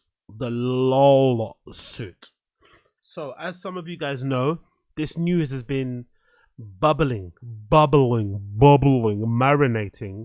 on the fucking Fire and the Kid Reddit for a while. I feel like people have had an inkling about this happening, mostly because of podcast Cringe. Nice bit of catnip he left out, right, for us to kind of nibble on. I think at the end of one of his videos, and everyone kind of got a bit curious.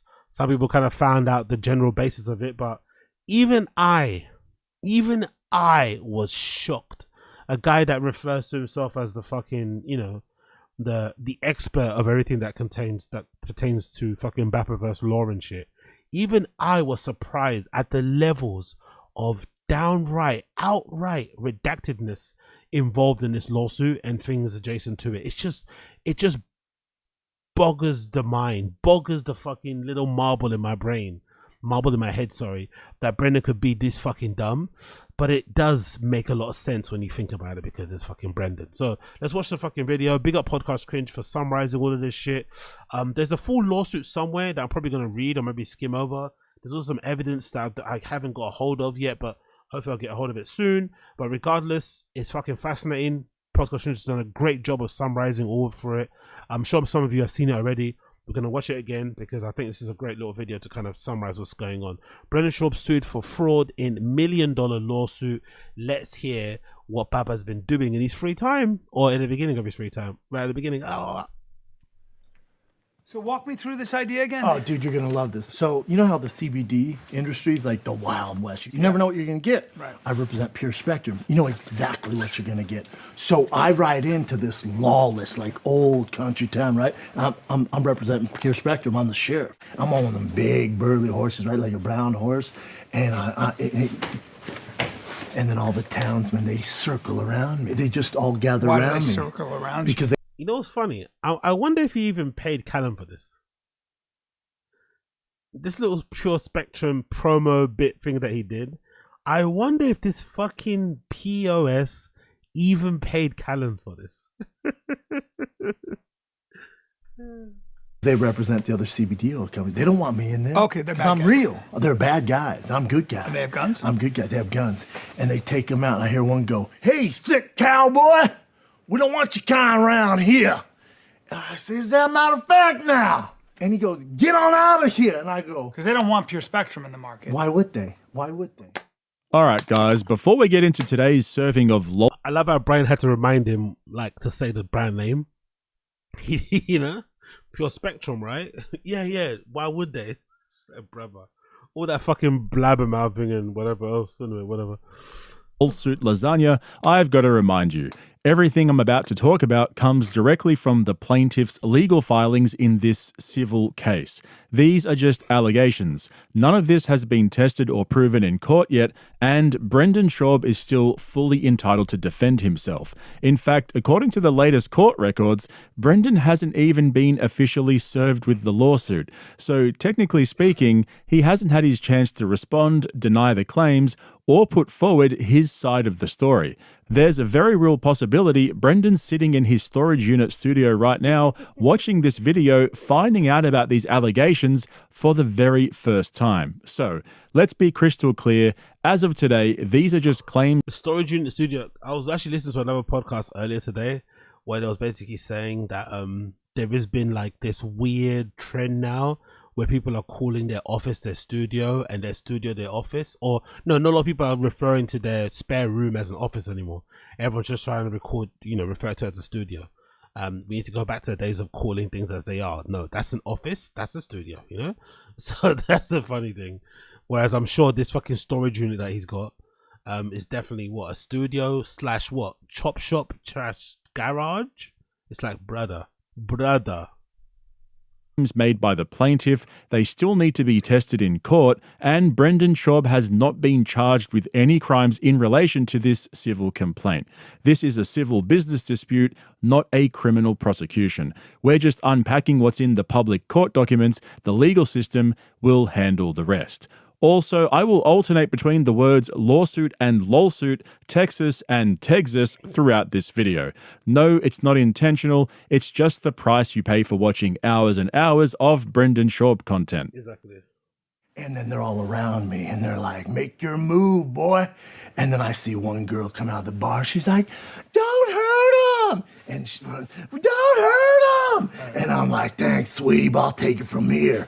And they draw their guns. And I'm like, oh, we doing this? Not up in here, y'all. And then I go, you. You know what's really funny about these bits? This is also around the same time, probably you can marry it up, link it up, when a lot of these guys were like bemoaning the state of Hollywood, bemoaning the fact that there were no more comedic movies and shit, and they need to bring those back, and political correctness has kind of destroyed the sense of humor and destroyed that kind of genre of comedy in the first place, and so whenever they did get the chance to kind of act or do some sort of improv, you felt as if they were trying to prove that, oh yeah, see, we're just as funny as these big actor guys. And whenever they did do it, they kind of fell flat on their faces, isn't it? You're reminded about just how untalented and, for lack of a better term, useless these guys are away from a show microphone. Like, completely useless. If they're not speaking to a home crowd, if they're not in their fancy podcast studios, if they have to do anything the slightest bit creative, right, within their kind of field, within their genre, within their kind of area of expertise, they fall flat on their faces. They have no idea how to do it. The number of good actors within that stand-up comedy crew, right, the 250 Navy SEALs, Marines, Joe Rogan crew, the amount of good actors in his crew must be single digits. Must be in the low single digits of people that can actually act, let alone comedic act. They're fucking useless outside of podcasts. It's just hilarious. They have so much to say about Hollywood and about Netflix and all this shit, but when they get given a chance, we see way more fucking machine stories than we see fucking Tom Segura shows. And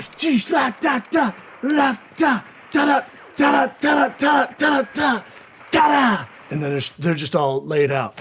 And then they're like, dang, that was sick, man.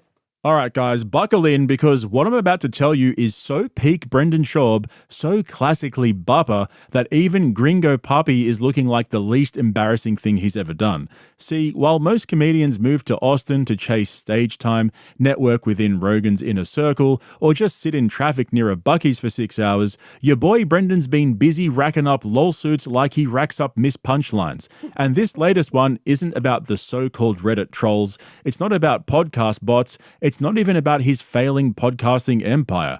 This time, Brendan Schaub is knee-deep in a civil lawsuit out of Palm Beach County, Florida, with allegations so ridiculous, so on brand, that even the Fighter and the Kids subreddit couldn't have dreamed this one up. We're talking tax fraud, wire fraud, civil theft, conspiracy, and brace yourself, you guys are gonna fucking love this one.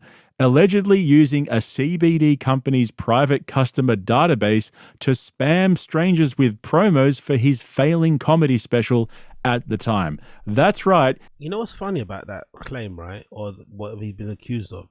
Even when it happened, because I was on the Reddit when it happened, people were like, this is weird. This is strange. This doesn't seem like it's legal. This seems very, very dodgy. Like, people were making fun of him because I think some people got sent the email blast, because some people, I guess, signed up to the Pure Spectrum email list. Some people were sent that spam. I remember thinking, like, what the fuck is this, right? People were laughing at, oh my God, man, this guy legitimately got these people to kind of send this blast out, or these people did it on his behalf to try and like protect him, or, you know, soothe his fucking, whatever, soothe his ego, protect his fucking thin skin. But now looking back at it, many years now have gone by, you're like thinking to yourself, fucking hell, Brendan, like, what an absolute dumb fucking move. But even at the time, let it be known, even at the time, people were calling it out for it being fucking dodgy as fuck. You buy CBD oil to help your anxiety, and next thing you know, Brendan Schaub's in your inbox begging you to watch Gringo Puppy. That's not just poor marketing, that's psychological warfare. But let me back it up for those of you new to this Bupper saga, because to really appreciate how epically Brendan fumbled this one, we got to start from the beginning. Before the lawsuits, before the storage unit studio, and before the Botox. The chain smells like Brendan. Smell it. Yeah. It smells like your cologne, dude. Yeah, I wear that every day, and I go to bed in that. How does gold hold I got smells? that for when that thing's kind of a good luck charm. What When my the son fuck had is his this? seizures, I got that like the day when we figured out CBD oil gets rid of them. So I haven't taken it off since. He was not anymore thanks to CBD. Hold on. Son gets seizures. Don't have son, but I can imagine seeing your son having a seizure, whatever it is, epileptic fit, whatever, right? Convulsing, shaking on the floor, eyes rolling back, foam, all that malarkey. Must be super scary, right? Is your first reaction when that's over with, or when you've got a treatment for it, is your first reaction to buy a gold chain with a medallion of their face in the middle, surrounded by diamonds? Is that your first reaction? Oh, my kid had seizures. Let me go get a gold chain to commemorate this seizure. Or these seizures. What?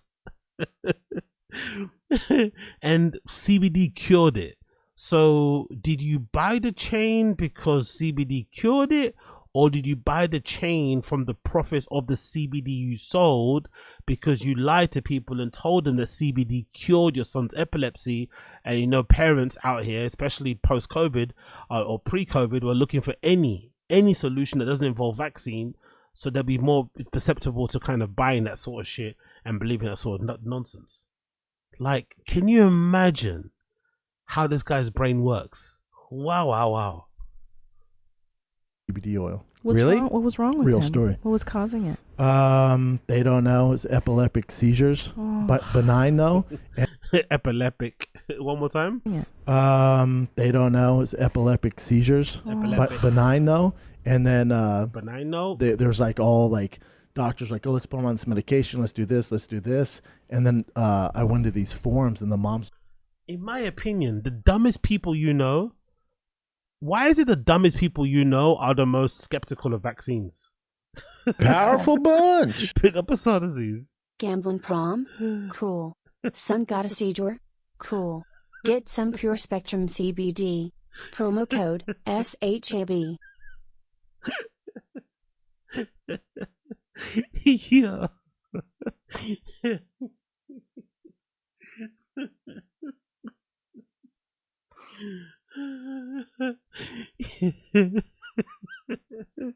Kid nearly died. Cool. 5%, and now he's sponsored by that company that fucking Rampage Action has, right? That sells the fucking chains as well. But honestly, man, this is just like this is cute. Anyway, let's just continue. This is fabulous. It's like, do not give them medication. It f***s up everything you're doing. Try CBD oil. And I have some friends who know some people in CBD oil business, so I'm like, I'm going to try that before I try anything else. Tried it. There must be a through line between people who are into conspiracy theories, people that are anti-vaccine, like, and generally just anti-expertise, anti-expertise, and intellectualism in general. There's definitely something about it. Like, why is it the dumbest people that you know are very skeptical about vaccines, especially pertaining to their children? Do your research. I did my research. Like, what? You did your research. What research did you do? What medical papers did you read? What studies did you do? Really? What? It hasn't had one since. Great. Use SHAB at the checkout for Pure Spectrum. Dude. And I got that chain when we figured out that the CBD oil fixed it. So This story starts. I got the chain when I figured out CBD could fix it. Again, I don't. So what's the chain for? To celebrate your kid doesn't have epileptic fix anymore. Why don't you give the chain to your kid? Why are you wearing it? Huh? starts with Brendan's newfound love of CBD oil around 6 years ago. He starts asking around and eventually Pure Spectrum CBD, a company founded by a guy named Brady Bell, enters the picture.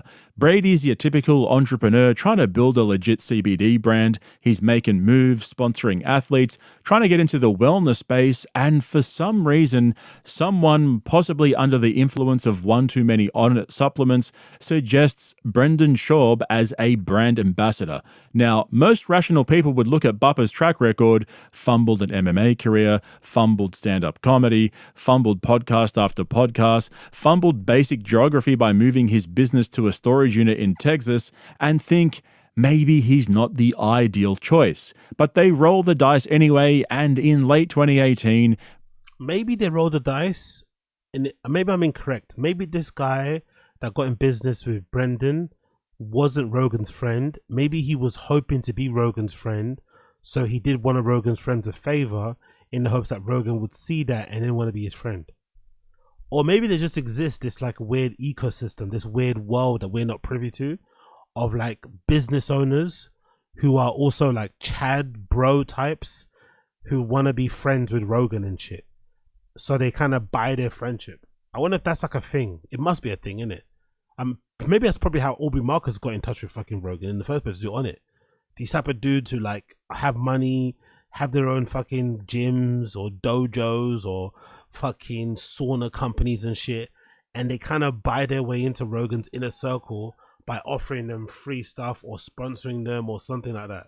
So there's probably like a little world, you know, a little subculture that exists there where, and then probably Rogan takes advantage of that and gets his friends deals and all this shit.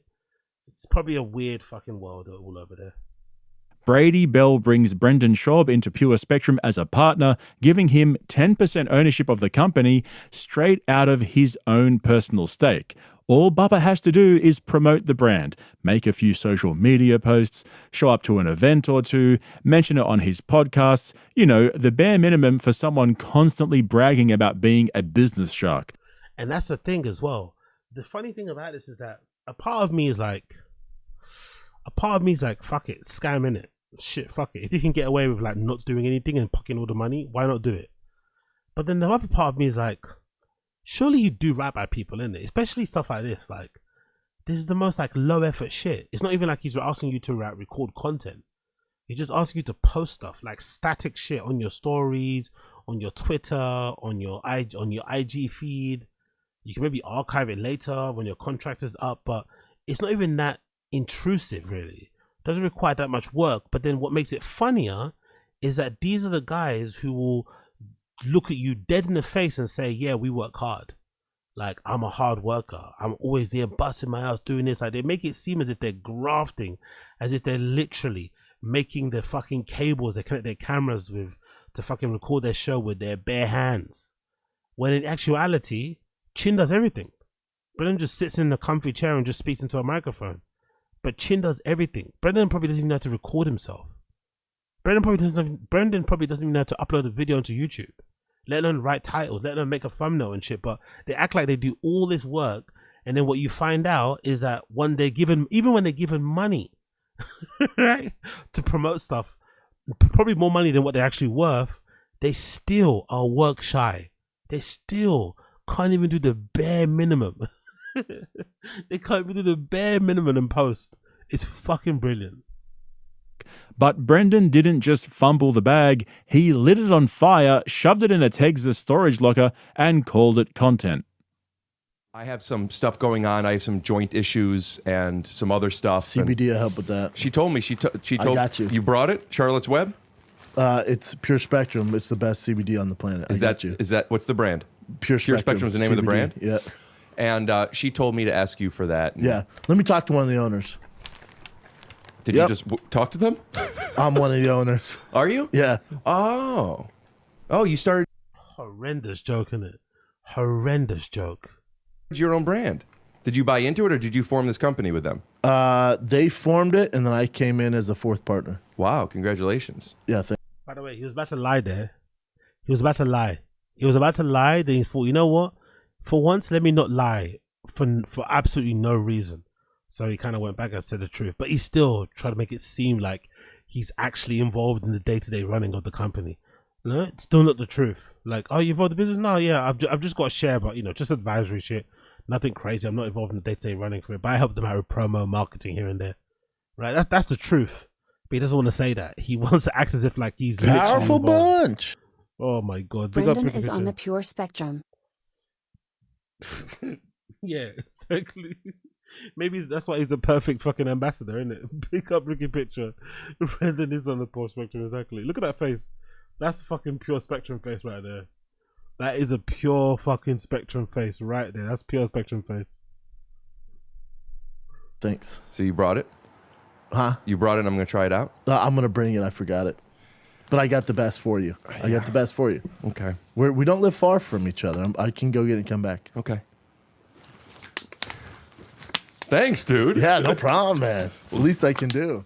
So here's where it all starts to unravel, and honestly, it wouldn't be a true Brendan Schaub story without some world-class self-sabotage.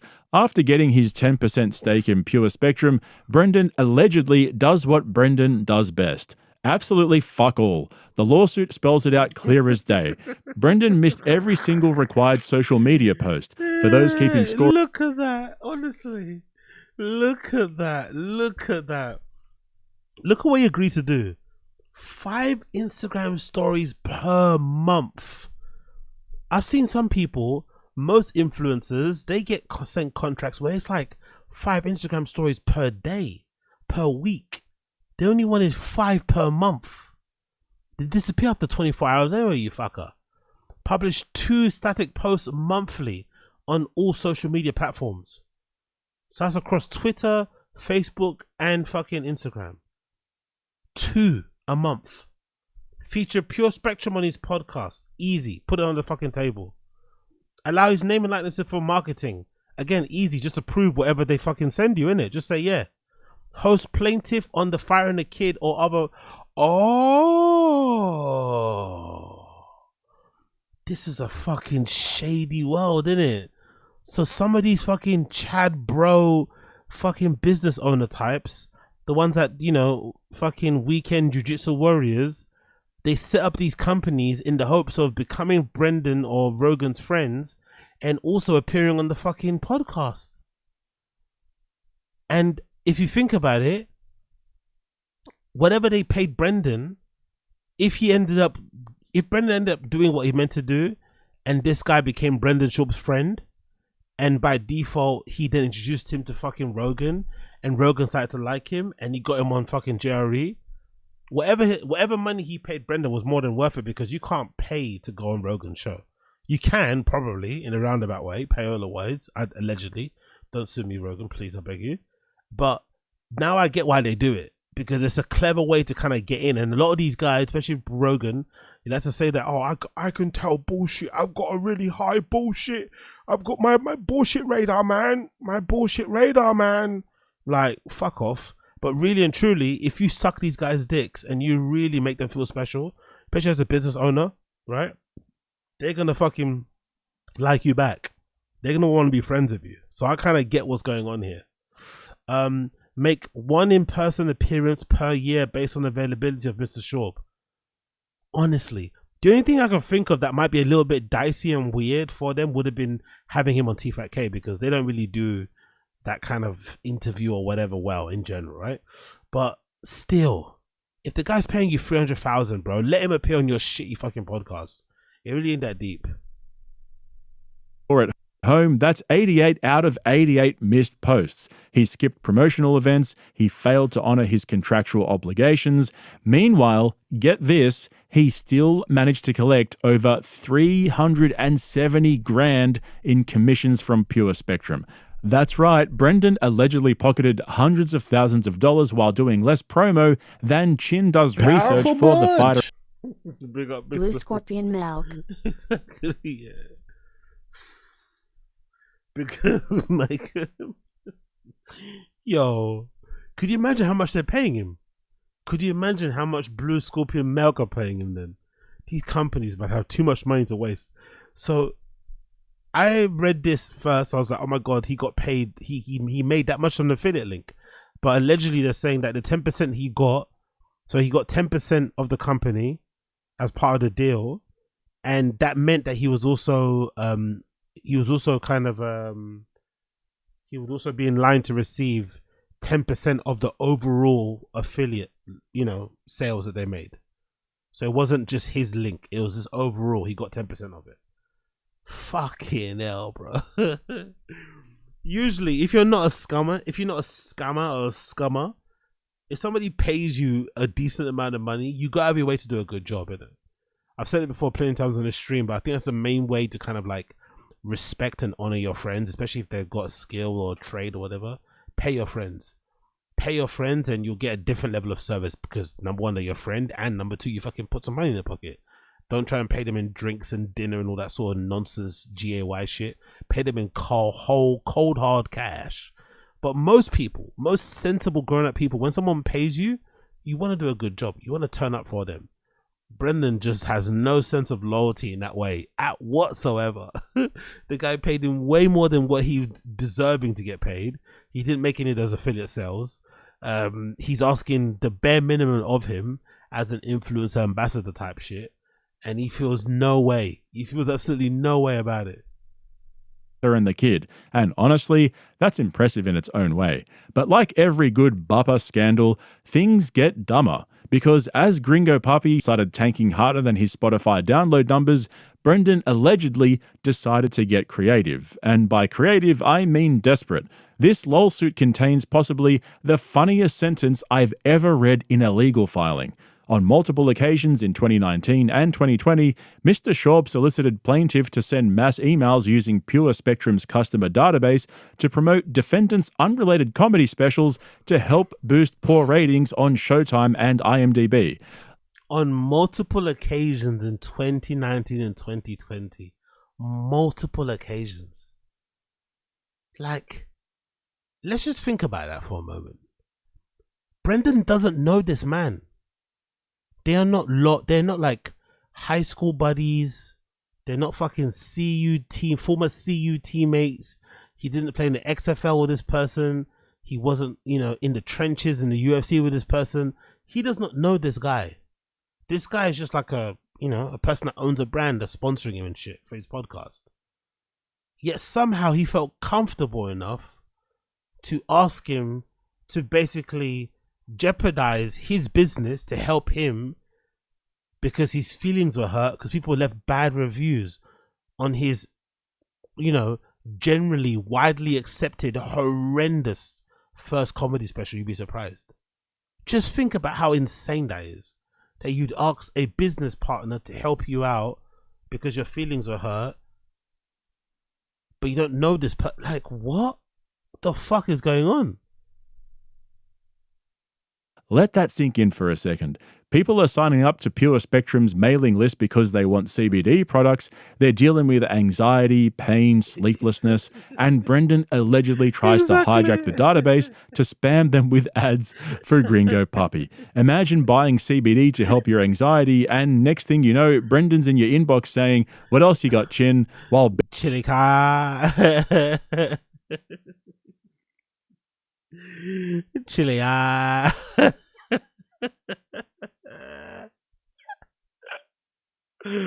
Mijo, we fit.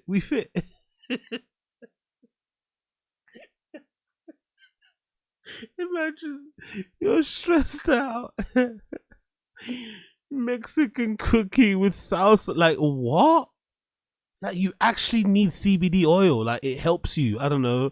It soothes your muscles before you go to bed. You use it as a sort of muscle relaxer, bed nighttime aid thing. It helps to level you out during the day. Helps you put up with your annoying powerful bunch. Imagine paying Boppa 100k grand then finding Shanks. Yes.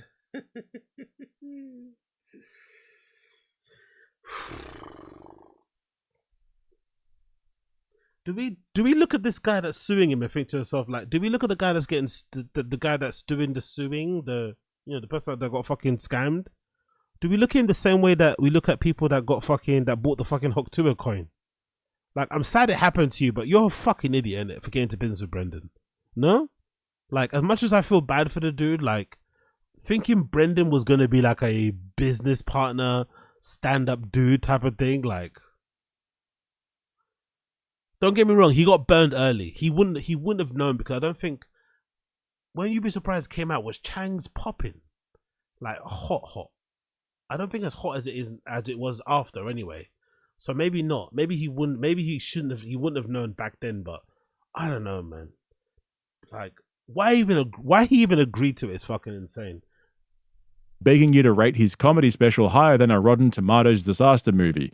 But wait, it gets so much better, because apparently even Showtime and IMDb were so pissed off by Bupper's guerrilla marketing tactics that they allegedly threatened legal action. This is directly from the lawsuit.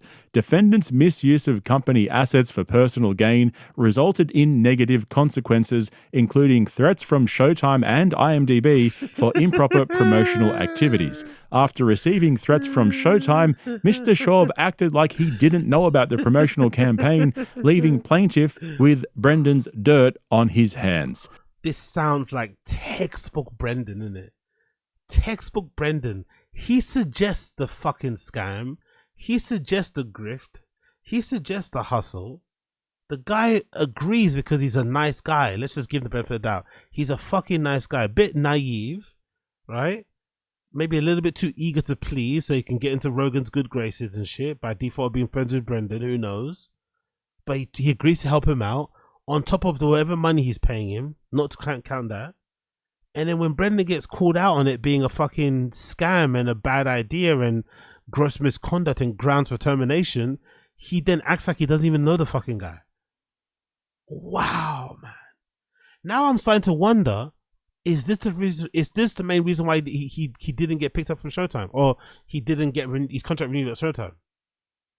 Because if you think about it, he got one contract at Showtime. He didn't get it renewed ever. I don't think. If my law is correct, when Brendan signed to Showtime for You'd Be Surprised and the other MMA stuff he got signed up for below the belt and shit, if I'm not mistaken, he signed an initial contract but never signed a re-up.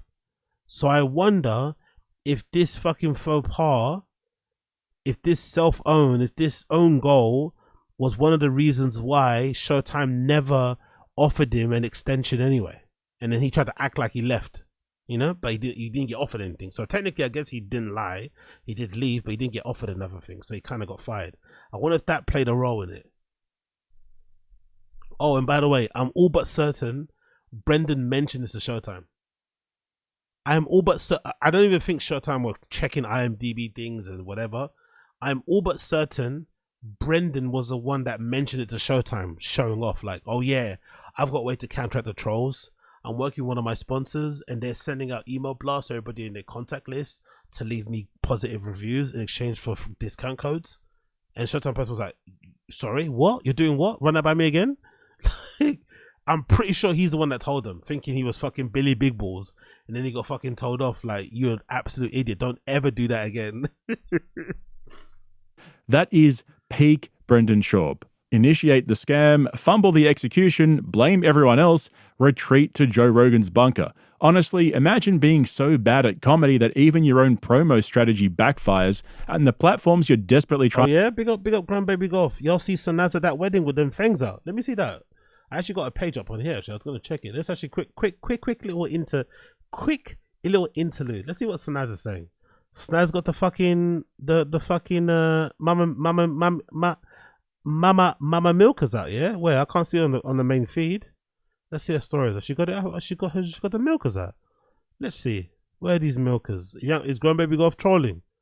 Where are these milkers? Let's see the milkers. Okay, some band played.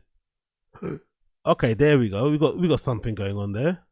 My mini me made the most beautiful bride. We got some stuff there. Not the most. I want some better angles though. Let's see. Can't really see nothing there. Let's see the next story. Okay. Oh, looks like Sanaz is angling for the next podcast to go in intern for or something, right? Be a producer for, I'm assuming. Anything else? No? Oh, is that it? Come on, man. I wanted to see more. Maybe who's this young lady? Who's the person that got married? Maybe they might have some more pictures. Let's see. Who's this? SNK Weddings was a masterpiece of elegance. SNK's wedding. Who is this? Sanaz's fucking sister or something? Who's Sanaz Janir? Oh, is this Sanaz's sister? Was that why? Is it Sanaz's sister? Who the fuck is it? Who the fuck are these people? Who the fuck are these? Sanaz wedding. Oh, there's another Sanaz. So I'm guessing Sanaz is like a common name, I'm assuming, right? There's another Sanaz. Okay, fair play. Anyway, Grandbaby Golf, you fucking you hyped it. You hyped it, bro. You hyped it. You gassed the thing. I didn't see what I wanted to see there. Trying to impress, threatened legal action just to get you to stop. It's almost poetic if poetry had CTE and a Thick Boy logo slapped on it. But we're just getting started. This was only the beginning of Brendan's downfall with Pure Spectrum. The next chapter, the non-compete violation, the $100,000 payoff, and what might be the sloppiest business move since he tried to trademark Tiger Thick whiskey. With my CBD company, they were doing this market, and I said, hey. With my CBD company, like, the hyperbole, the grandiosity, the fucking salt-based sprinkling. Like, come on. My CBD company. Really, nigga? You're a brand ambassador who's been given equity. Like, let's relax.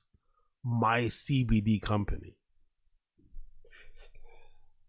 My friends are the funniest comedians in the world. Give me whatever marketing budget you have for the next 2 months. Let me do my thing with my guys. They go, okay. So I hired Chris D'Elia, Santino. With my guys. I wonder if he paid any of them, by the way. Andrew Santino, Fahim, Derek Poston. I love Derek. Yep. Hassan Ahmad and Bryan Callen. Great. The only person in that list who's currently still his friend, Callen and Chris D'Elia. And I had them come in. I gave them an outline. Oh, and Michael Rappaport. And I gave them an outline of what I want to do and go, we're just going to freestyle this. You can get paid. And we're just going to do this. And we did 3 commercials. So after Brendan's failed attempts to boost his comedy career by misusing a CBD company's customer list like his own personal email chain, things finally came to a head. By late 2020, even Brendan, the undisputed king of denial... Hold on. I just thought about this. Hold on. Why didn't Brendan just use his own contact list for his own podcast to like counteract some of the negative reviews he was getting on IMDb and shit? Surely, if he thinks everyone that's leaving him negative comments are trolls and haters and shit, and he wants the fan love to counteract that, to counterbalance some of that, why not just send a mass email blast out to people who signed up for TFATK tickets and shit and get them to do it? Why did he use that other company's database? Is it because there's nobody to email? For the TFATK side of things, there are no email addresses, or not enough anyway. So this whole fucking podcast has been built on a fucking house of cards. It doesn't even have any. It doesn't even have any fans you can reach out to try and help him leave positive reviews. So he has to use another company's database to leave him positive reviews, which is now getting him sued. Fucking brilliant. Couldn't ignore the writing on the wall. The lawsuit claims that after months of skipped promos, failed appearances, and illegal marketing tactics, Brendan finally agrees to part ways with Pure Spectrum, but not before allegedly pocketing nearly $400,000 for doing, quite literally, less than nothing. The terms of the deal were pretty straightforward. Brandon signs a dissolution agreement giving up his entire 10% stake in Pure Spectrum. He agrees to a 12-month non-compete. Why does it, like, Brendan and Bryan have both done this, isn't it? They've had to fucking give up their ownership in companies. Bryan with the fucking sandals thing, right? That company. Am I correct in thinking that company, the sandals company that Bryan was sponsored by, am I incorrect in thinking that I saw a post on the TFATK Reddit that said that that company's gone under or something, or they're in financial trouble. Toeholds, that's it. Am I dumb? Did I see a post that said something like, "Oh, Toes are struggling for money. They're trying to fundraise or something, or they're going back"? Like, is that true or not? Or am I bugging out? I saw something like that about it somewhere. Compete, meaning he can't promote or partner with any rival CBD company during that time. Everyone walks away with less brain cells than when they started. But Callen, they went under 2 weeks after being on the podcast. To be fair, the owner of fucking Toeholds came across pretty well on the pod. I felt like he might have been one of the more entertaining guests they had on in a while. He wasn't too shabby. Right? But this is Bupper we're talking about. If there's one thing Brendan loves more than abusing PEDs, it's violating contracts he never fully understood in the first place. Because not even 2 months after signing the non-compete, Brendan allegedly turns around and starts publicly promoting direct hemp. That's the one. Big up Ryan Harty. That's the one. My bad. I got it wrong. It was, yeah. Gordon Ryan was the one that made like a massive post airing him out, innit? Yeah. Say they owe him money. Okay, cool. There we go. And Gordon Ryan was one of their biggest, like, proponents and shit. He was pushing Toeholds hard, maybe harder than even Callen. So yeah, you're right. It was Gordon Ryan. A competitor of Pure Spectrum, founded by co-defendant Daniel Herder, one of the masterminds behind what allegedly happens next. Brady Bell, the founder who originally brought Brendan into Pure Spectrum, wasn't having it. He sent cease and desist letters, or as Brendan calls them, cease and desist letters, reminding Brendan of the non-compete he literally just signed, and he probably even tried to speak slowly so Brendan could keep up, But true to form, Bupper allegedly ignores everything, keeps promoting. Like, isn't business a small world, the business owner world?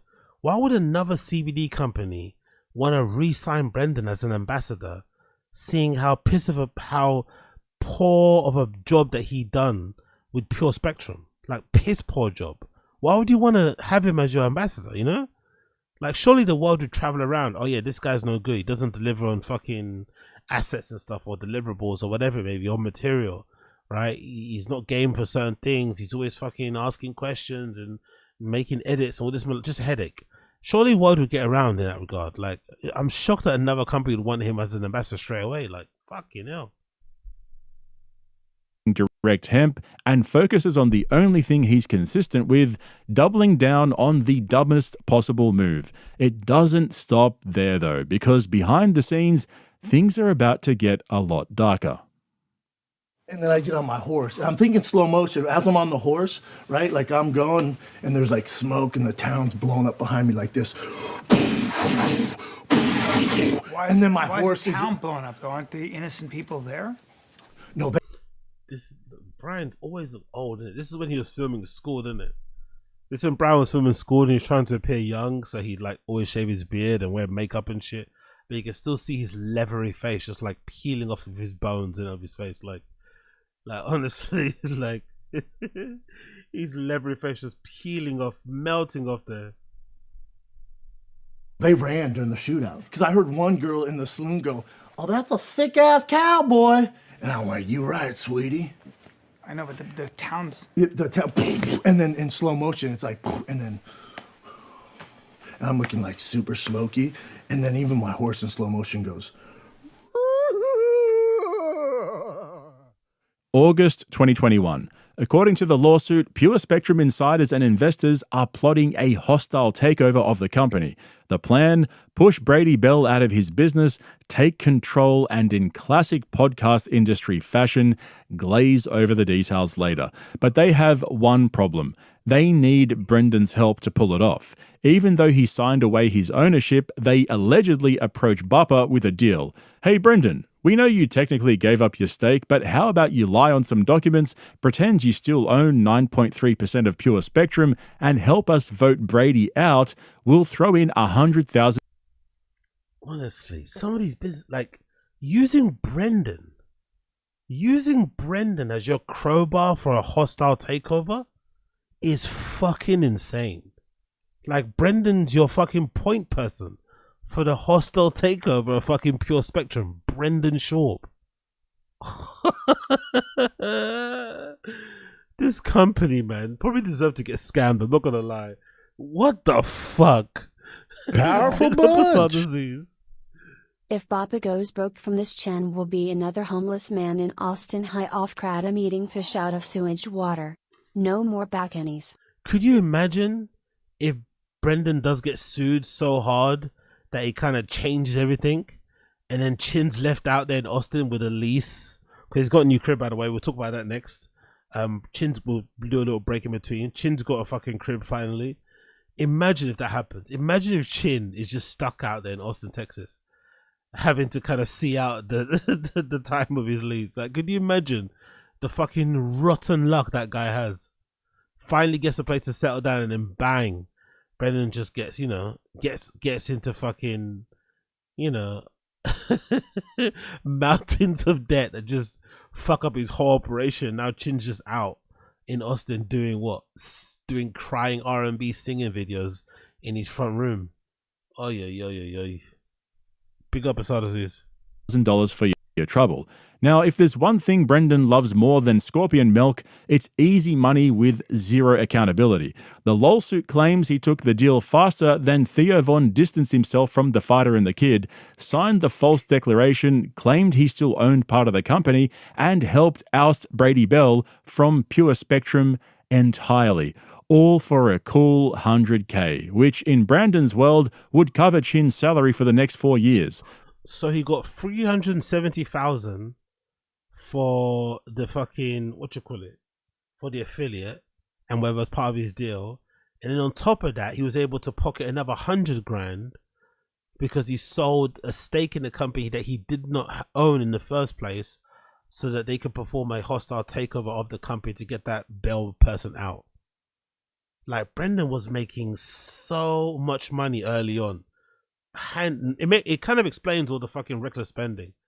This is just one company paying him this much, fighting over his fucking likeness, name and likeness. Can you imagine all the other fucking nonsense companies out there that thought their next big break was gonna come if they got, advertised on or spoken about by fucking Brendan and Bryan? He was making so much money back then, but he still managed to find a way to fuck it up. Brilliant Brendan on display.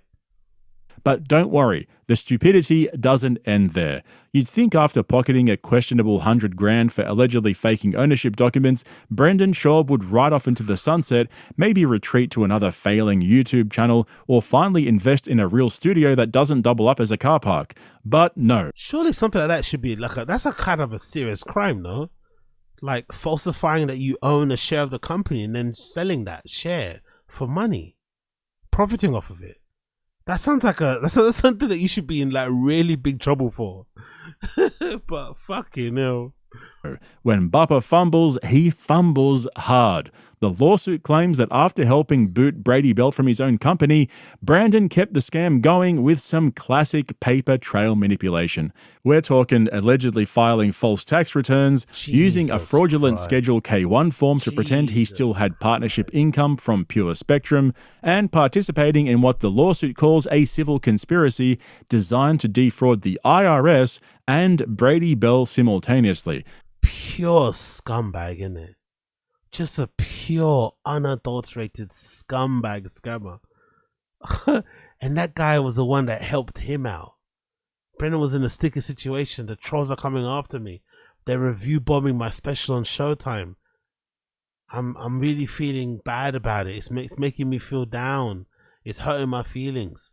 The guy says, yeah, cool, don't worry, I can help you out, bro. It's game to help out fucking Brennan. This is how he thanks him. The worst type of guy, this guy. The worst type of guy. I mean, the man's so addicted to fake numbers, he allegedly tried to bot his own tax filings. And look, this isn't just, oops, I forgot to declare a podcast ad. We're talking potential felony level allegations. Wire fraud, tax fraud, civil theft, fraudulent misrepresentation, conspiracy to commit tax-related crimes. The lawsuit doesn't pull punches. It paints Brandon as a textbook scammer, hiding behind his MMA background, influencer persona, and ever so fragile ego to cover up for his incompetence. To be fair, you have to blame some of these business owners for thinking MMA podcaster guy was the right person to link up with business-wise. Aside from just maybe throwing them some money and saying, hey, advertise and talk about my CBD product, wanting him to get involved in the business side of things, giving him fucking ownership, paying him. Like, a lot of these companies have their own self to blame. Like, you know what I mean? Thinking Brendan will be like a savvy businessman or whatever, or a fucking consultant in any and say anything worth any weight.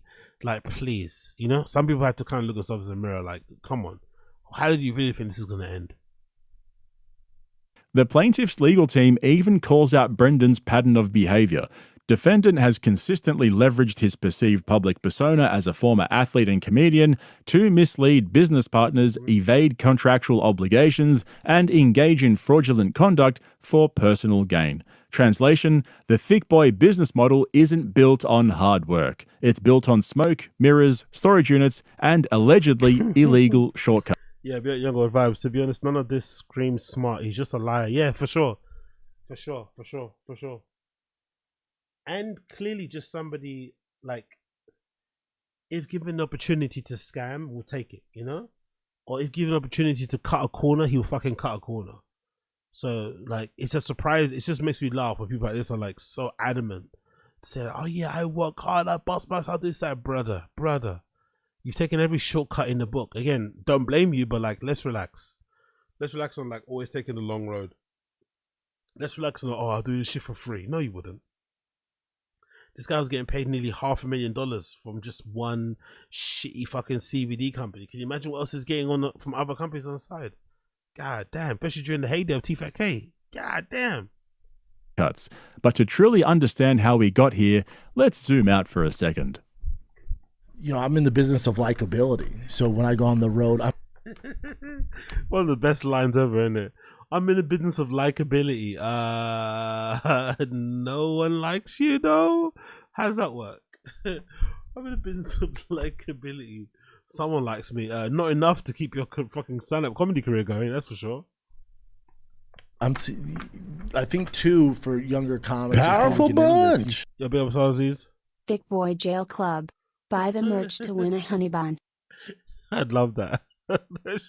Thick Boy Joe Club is fucking mad thing to say, but big up Aziz. Think that the internet, through all the comments or whatever it is real. It's not real, man. I make a business off likability. I don't know, 10 endorsement deals. That's how I pay my bills. I have 10 endorsement deals, and this isn't a flex. It's just showing you that. It is kind of a flex. I get it, because, you know, why not? If you're that redacted and you're getting paid, you know, nearly $500,000 to promote shitty stuff that you probably don't ever use, cool. But yeah, I don't know. Just a funny dude. Just a funny fucking dude. Right. You know, I'm more loved than I am liked. You know, I go to a coffee shop. I was just with my brother. I can't go anywhere without meeting nice people, man. You know, who love what I do. And then also, I can't go anywhere. Let's relax. Let's fucking relax with I can't go anywhere. Let's fucking relax, please. I sell tickets on the road. That's how else I pay my mortgage. You know, so that stuff is real. That's attainable. I see. By the way, there's no more stand-up now. So how else is he paying his mortgage? Is Daddy Schaub involved? And meet those people. So I think that's what helps me navigate through all the darkness. You know, I'm a shark when it comes to business. They underpaid my man. This lawsuit isn't happening in a vacuum. It's part of a long, slow-motion train wreck we've all been watching for years. Failed MMA career, blamed it on concussions. Failed comedy career, blamed it on being too big, strong, and good-looking. Botched podcasts, blame it on Bryan, Callen, chin, and production staff. Banned from Rogan's mothership, blamed it on protecting comedians from his fists. Now allegedly scamming CBD customers, falsifying tax documents, and panicking when the feds get involved. This lawsuit basically takes all the worst parts of Brendan's public persona, the fragile ego, the self-sabotage, the desperate clinging to relevance, and shows that allegedly it wasn't just happening on YouTube. It was happening in boardrooms, tax filings, and corporate documents. And to no one's surprise, it all circles back to that same trademarked bupper energy. Deny, deflect, distract, and somehow still fumble the bag. But if you thought this was just a civil court drama, think again, because the fallout from this lawsuit could make Gringo Papi look like a career highlight. Brendan Schaub, former UFC heavyweight, failed stand-up comedian, storage unit landlord, podcast bot enthusiast, now facing the most on-brand legal meltdown of his career. If even half of these allegations are proven true, we're not just looking at some slap-on-the-wrist YouTube drama. We're talking massive financial penalties, triple damages under Florida's civil theft laws, IRS investigations for filing false tax returns, potential criminal referrals to the Department of Justice, and worst of all, more storage unit podcast episodes while he scrambles to salvage the empire. But let's be honest, we all Prayers go out to Chin. Prayers go out to Chin. Prayers go out to Chin, mate. IRS fucking audit. Whoo! They confiscate the equipment. Woo! Prayers to Chin. know how this plays out. Brendan's going to hit the fighter and the kids set next week, acting like nothing's happened. He'll glaze Rogan harder than ever, even though Rogan hasn't acknowledged his existence since the move to Austin. He'll blame the hate. Some people are saying that's an indication that Rogan might have known about the lawsuit or the lawsuit. Bryan Callen's absence from the podcast, although he was on holiday, but Bryan Callen's absence from the podcast, Rogan not giving him a call or hanging out at all since he's been there, like nearly a month it seems. Some people are suggesting that maybe Rogan knew as well. Hence why he's keeping his distance away from that guy in general. Could be wrong though. Leaders, aka anyone who's been reading the court filings and knows how to pronounce the word conspiracy, and in true Bappa fashion, he'll probably fuck up the legal defense worse than he fucked up his copyright lawsuit. You know, the one he thought was a defamation lawsuit for 2 years until I called him out on this channel, and his lawyers had to scramble to convince the court that he was lying on the podcast to save the case, which he still lost. But let me stop for a second, because even with everything we've seen from Brendan over the years, there's one particular part of this lawsuit that feels almost too dumb to be real. According to the filings, Brendan allegedly sold a 9.3% ownership stake in Pure Spectrum CBD, pocketing $100,000 for it, despite the fact that, and I can't stress this enough, he didn't even legally own the stake at that point. He'd already signed it away months earlier in a dissolution agreement. Powerful now, look, bunch. I've covered Bappa long. Yeah, big up Asada's. Dad, the IRS won't let me keep it tech. Exactly. What surprised me, Brendan actually has shares in KBTech too. Another one of his companies, allegedly. Enough to know he's no Terrence Howard. The man once thought Texas was an actual place. He thought Gringo Papi was going to break Netflix. He thought Rogan would actually let him set foot in the mothership green room, but surely even Brendan Schaub isn't dumb enough to sign legal documents selling part of a company he doesn't own. Surely the people around him, and let's remember, Brendan's constantly reminding us how professional his legal team is. Were they just sitting there watching him allegedly sign fake declarations, cash checks for non-existent equity, and thinking, yeah, B, this is how Bezos... Bill Jathoni Jr., the guy that filed the suit, is boys with Aubrey Marcus, who's boys with Joe. Yeah, that's what makes the whole Joe thing weird, like. Because it's not like... Dana's always hated Brendan. I thought Brendan's a douchebag. But Joe's always kind of, remained cool with him and not really thought much about it. And then, of course, then this shit happens. You're like, how is Rogan still inviting Brendan on to do solo episodes or whatever? To do fucking fight? It's like, how? Given everything that's been said about the guy, how? But I guess some people just, don't get moved by that sort of thing, I guess. Let's continue. Built Amazon. I mean, how do you even end up in that situation? Where were his lawyers, his manager? Was there literally no adult supervision?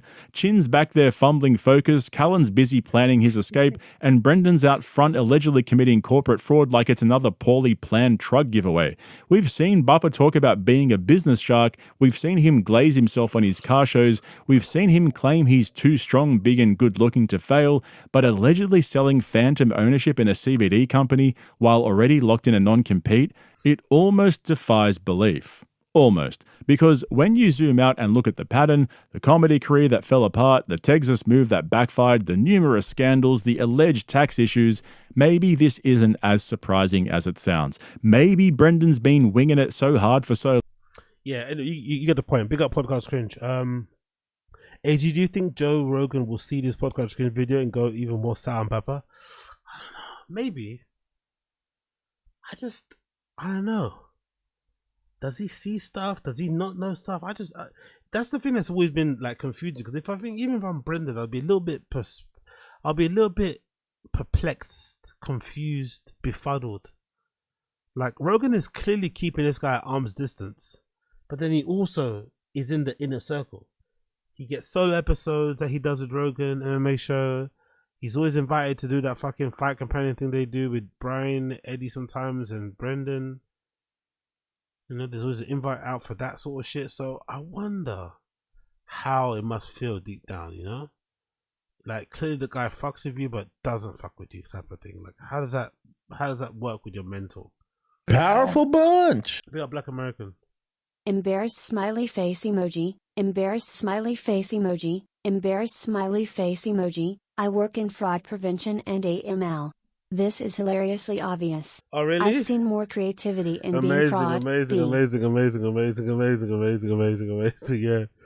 Always a fraud. Like again, the only thing that's surprising me from this thing is that Brendan was scamming from the start.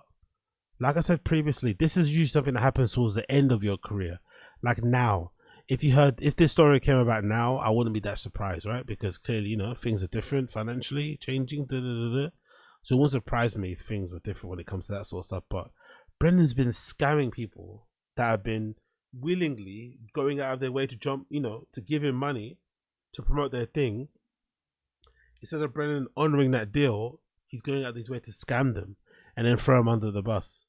Like truly one of the most, you know, irredeemable pieces of shit you've ever seen. Like gets given everything and still acts like an entitled fucking bully, you know? Like just Anyway, let's go. Oh yeah, let's do some clips actually. So big up Podcast Cringe, laid it out brilliantly there. Like I said, I'm eager to see how this plays out, eager to see what Brendan's defense is gonna be, how he's going to counteract or, you know, basically clap back about some of these allegations that have been put in this lawsuit. How's he going to explain it away? How's he going to make it make sense? What's the resolution going to be? I'm going to be gripped. I'm so fucking gripped to inside my seat to see how this fucking whole thing plays out. But there's some interesting little bits and pieces I also wanted to cover that I saw on the TFATK subreddit that I think will be interesting. So here's the post. Here's the initial post of Brendan requesting for the Pure Spectrum guy to help him out with fake reviews because he was getting his feelings hurt about people leaving bad reviews for his wildly, you know, received horrible first comedy special. You'd be surprised. So this is the thing that is bugging me out the most. Like that special was garbage. He must have known that. And if he doesn't know that, like, wow, what level of fucking delusion and fucking, you know, lack of self-awareness you must have. But look at this post. Look at how he fucking put that guy in the mud, threw him under the bus, and then just look, asking for help and then threw him under the bus. It's legendary from fucking Brendan. Honestly, legendary. So the post for the May 25th, 2019. Brendan to the guy, to the CBD dude. Hey, boss. You're def one of the, again, look at this, like, look all the flattering to kind of get him on his good side. You're def one of the smart people I know, so I'm reaching out to you. Please keep this between us, secrets. So, with my special coming out, brings out a new reason for haters to jump on me. Well, it been brought to my attention these idiots created a campaign to shit on the special and are creating fake accounts and leaving awful reviews and 1-star reviews on IMBD. IMBD, not IMDb. IMBD. IMBD. Gotta fucking hate. Love it. Spoke with IMBD. They said some same thing. I love how he spells it differently twice. Back to back, right? Is it IMDb or is it IMBD? I don't know. Spoke with IMDb. They said the same thing happened to Amy Schumer and Kevin Hart. By the way, Brennan's been doing this thing for a while, where he always compares himself to the highest of the highest person, right? Man, living, a woman, whatever. That's what he loves to do. Compare you to those that person and say, yeah, man, not doing as well, are they? And in this case, yeah, man, like they told me even Kevin Hart and Amy Schumer get it. It's like, bruh, really? Anyway, only way to combat this is by having positive reviews and rankings. We can't shut this smear campaign down, even though it's not a IMBD. But I still hate the feeling like these fuckers, like these fucking schmucks are winning. Again, another example about DSP. Oh my god, this is fucking brilliant. This is fucking brilliant. The only way to combat this is by having positive reviews. Isn't the only way to combat some of the negativity and the negative reviews you're getting for your widely received terrible special to do better things on stage? Maybe funnier things? Maybe tell funnier jokes? Is that not possible? And then Drake replies and says, no, not Drake. Brendan, right? What am I talking about? Yeah. No, the guy replies back to Brendan, the CBD guy. Good morning, Brendan. Thank you for reaching out and trusting me. First off, you're on top of a very high mountain, and all the sheep below will always be yelling up at who's on top. Let me develop a strategy plan, and while I'm finishing this leg workout, is it okay to call you today to discuss? If so, what time? Huh? Brendan's like, what? The goat or something? Like, the sheep are fought? Like, what the fuck is this guy even talking about? Just fucking sign the boot and put the fries in the fucking bag. Sign the boot. Yes, sir. And then look at Brendan's reply, by the way. This made me laugh so hard. Yes, sir. I'm going to go on a long run around 8 a.m. when I have service where I'm running. I think the only reason why he mentioned this was because that guy mentioned, I'm doing a leg workout. So Brendan, feeling immediately inadequate over Texas, right? Feeling immediately insecure, was like, okay, like, what? Oh yeah, I'm also going out running. I'm going for a long run. Yeah, right. Yeah, fucking right. Yeah, fucking right. Honestly, I fucking loved it. The guy mentions leg works out. Brendan suddenly is going running. Oh yeah. Mr. Busy, huh? So more screenshots here. Bear me a second. More screenshots here. Yes, sir. I'm gonna go for a long run. We're on self-service. Perfect. Call me when you're free. We will combat this. I got you, my brother. We'll put together a 5-star plan. Ranking ninja team together. Brendan replies back and says to him, yeah, it's embarrassing to even confess it affects me. I couldn't sleep. Wow, bro. He says post and ghost, doesn't read this, doesn't read that. Trolls are beneath me. You know, trolls are like fucking homeless people. No opinions don't count. But it's like, rah. Looks like the crowd having a good time over there, at least anyway. Yeah, it's embarrassing to even confess it affects me. I couldn't sleep. I figured you would have an idea and not judge me. Weird position to be in. He's talking to him like a friend and he treated him like not a friend. My other friends who are in comedy or TV just say don't pay attention to it, which is the best advice, by the way.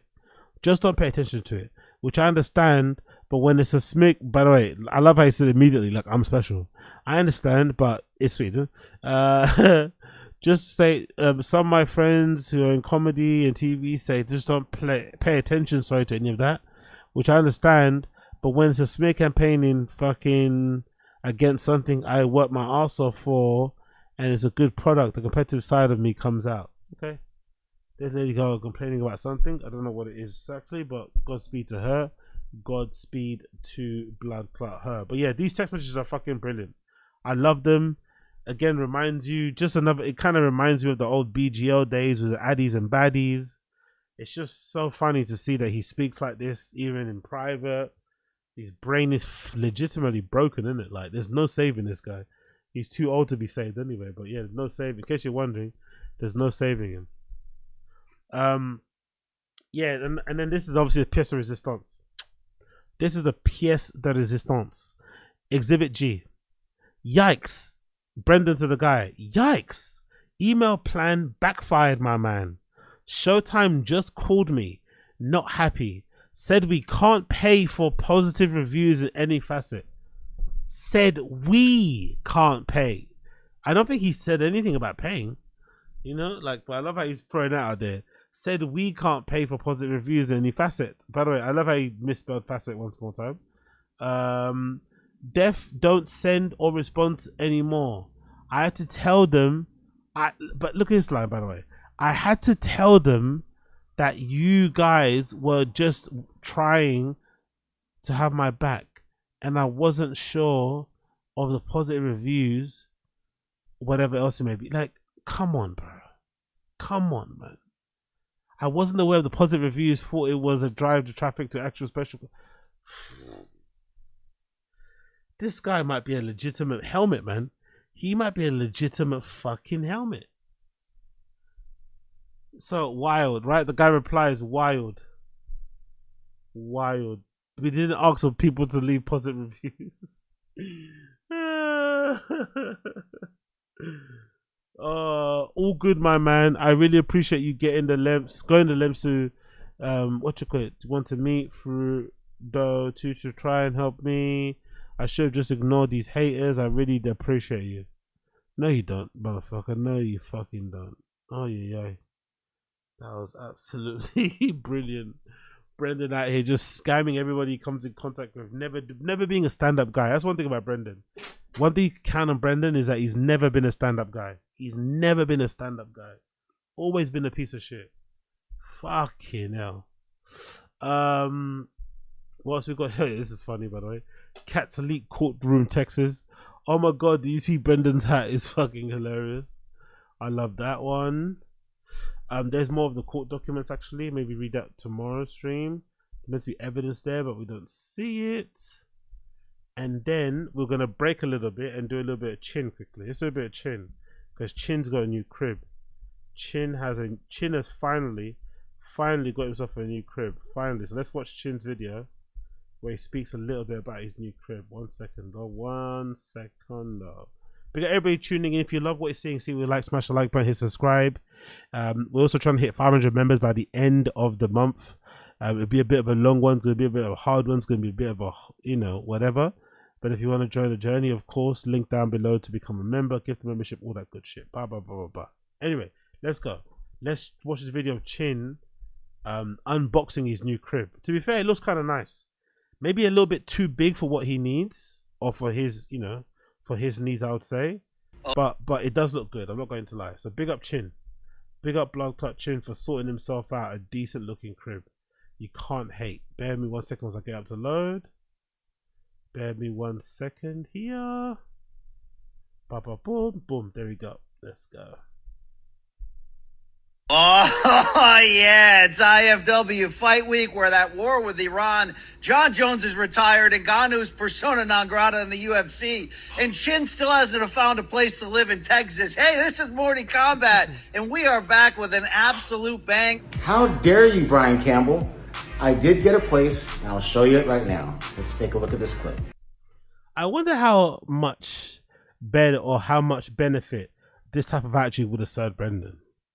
If he actually did lean into the memes, lean into the jokes, and actually had some fun with it, by this time, would it be as bad as it is now? I don't think so,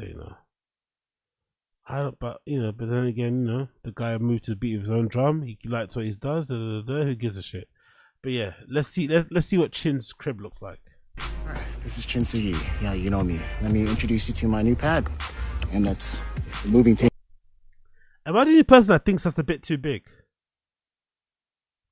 Chin's a single guy. No family, no friends there. No kids, of course. Why is that house so big? Why do you need a house that big? Like, really? Or is that something people do in America alone? Like, you just fuck it. Why not? Okay, cool. Makes sense. Let's continue. Right now, let's do this together. Judging by the style of the house, I'm going to say it's probably somewhere quite far out Austin, isn't it? Not too familiar with fucking American, residential architecture, but something about the vibe of the house and whatever makes me feel as if it's quite some far away from what main strip, whatever Austin and shit. This is a nice garage actually. Not mad. Whoops. My garage. And this is in Austin, Texas, by the way. little half bathroom thingy situation going on here. And then this is the washer dryer room. I didn't realize it, but I have to now buy a washer dryer, even though I'm renting or leasing. Some random closet. Here's the kitchen. I do like this kitchen, but I wish it had that water filter system in the refrigerator. But it's a nice crib, but it's really big in it. Like, it's huge. It's like a family home. Unless Chin is on the lookout for a wifey to impregnate or something, but it seems like a really unnecessarily big house for somebody living by himself. It doesn't. There's a living area. Let me show you the master bedroom first.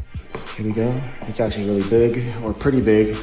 Maybe it looks like it's been recently refurbished in it as well. I don't know if the phone captures it. Here's the closet. Fairly big walk-in closet. All right. Here's the master bath. I think it's kind of small actually, but it's nice. Especially. It's small. How big do you want it, bro? It's just you by yourself. How big do you need the fucking shower to be? It's a bit small, you know. See that shower. Little bathtub. Since we're still on the bottom floor, let me show you the most ridiculous thing about this place. The enormous, unnecessary backyard that I have no use for. I don't know what I'm gonna do here. It is just insanely huge. You have no use for a backyard. You don't know what you're gonna do with the backyard, really. There's that. And look. It's like a, I was telling my friends, it's like a golf course or like a city park. And then let's go upstairs. And by the way, that's all I have right now. I'm editing Fighter and the Kid as we speak. Let's go upstairs. Yes. It's a really nice crib. I don't mind it personally. I think it's just unnecessarily big. Like, I don't know why you got so many rooms. Yes, inside here. You can put everything inside the living room area. They use a translation app on their phones, but it was still really difficult. And there's like a little office station on the second floor. Here is more random storage. closet. There's one bedroom, small. The fan almost hits my head, actually. Okay. And then a little closet in here. I might make this the studio or my gym. I don't know yet. And this is. So I guess when he means gym, he means putting a treadmill in one of the rooms, in it. I guess technically it makes sense because most likely he's gonna have his own recording studio in one. He's placed to do music in another one, and he places to study and write and shit in another one. I think that's what he's trying to do. Do all three at once, I guess. Fair play, fair play, fair play to him. Fair play, fair play to Powerful bunch. What's all these? Wow, so much space to feel empty and alone. Good cop. It's a lot in it. It's a lot of space, man. I'm gonna down that hill. I think it's too much. It's unnecessary. Even as a bachelor, like, it's unnecessary. Like, what? One more time. Let's continue. Like a Jack and Jill bathroom situation. Shower, toilet, and another sink here. And then goes to the other bedroom. It sounds like he's already tired just doing the fucking walk around, the little house tour. It sounds like he's already tired and frustrated about the house already. He's not even lived in there with his wife yet. Jesus. And this one has a little closet too. I think this will be my gym area. What's a closet? And that's about it. Powerful bunch. Yeah, big up. Brendan, that place is Asian as Chet. Yeah, exactly. It kind of is decorating wise, isn't it? But yeah. Oh, look at his face, bro. Funny, lad. Okay, that's it. So, Chin's got a new crib. And the comments on Chin's profile are actually oddly nice and wholesome. I'm not going to lie. Just goes to show when you're not a dickhead on camera and you come across pretty well, people are going to be happy for you. Look what the people are happy for him. I fucking love it. I freaking love it. So, what else? What else you gonna do? What else you gonna do? Volume sue me, motherfucker. But yeah, look at the messages that he's got here. At least 2 balconies or leave it. Great. Just got, yeah, everyone's loving it. Good comments here. Good comments. Good fucking comments. So big up them. Big up blood clot. Damn. Okay, cool. Okay, coolio. Let's switch over. What did we do? We did that. We did this. You know what? What does a lease a house mean? Oh, lease a house means he's renting it, basically. Lease a house means he's basically renting it. He doesn't own it. He's leasing it for that set, and it's usually like a set contract term. Usually 6 months upwards. It can be sometimes 5 months upwards. Depends. And obviously, if you don't pay, you get evicted. Lovely jubbly. What's happening? Okay, cool. I think that's it for now. Covering most of the Brennan SCHAUB'S in big trouble shit. Tomorrow we'll do the other video. There's a podcast cringe bites video that just dropped as well. We'll do that tomorrow. But yeah, man. I appreciate everyone for tuning in. It's 5 a.m. now on my end, so we're gonna end it right there. And we're going to come back again tomorrow. Same time tomorrow. Probably a little bit earlier tomorrow. But we're gonna be back again tomorrow for more Brendan Callen. So, and obviously tomorrow is also TFATK day. So I'll watch TFATK and see if I can pull any clips to kind of speak about. But we'll go over that tomorrow. We'll also go over SCHAUB'S show and shit. And we'll go from there. Alright, people? Big up everybody for tuning in. Smash the like button before you leave. Hit subscribe. All that good stuff. Hit subscribe. Smash the like button. Don't be lame. And I'll see all you guys again tomorrow. Okay? I'll see all you guys again tomorrow for day number 2. Day number two of this fucking shit, okay? We got everybody, appreciate you. Smash the like button, hit subscribe, become a member if you can. Remember Wednesday and Thursday stream will be streamed live, but after the fact that you're members only. So if you want to be a member, watch those type of things, make sure you just become a member. Link down below in the description, all that good shit. Obviously you can get one if you press that $sign, whatever, blah blah blah blah. You know how it is. Thank you for tuning in, people. See you guys again tomorrow. Smash like, hit subscribe, and I'll see you guys then. All right. Peace.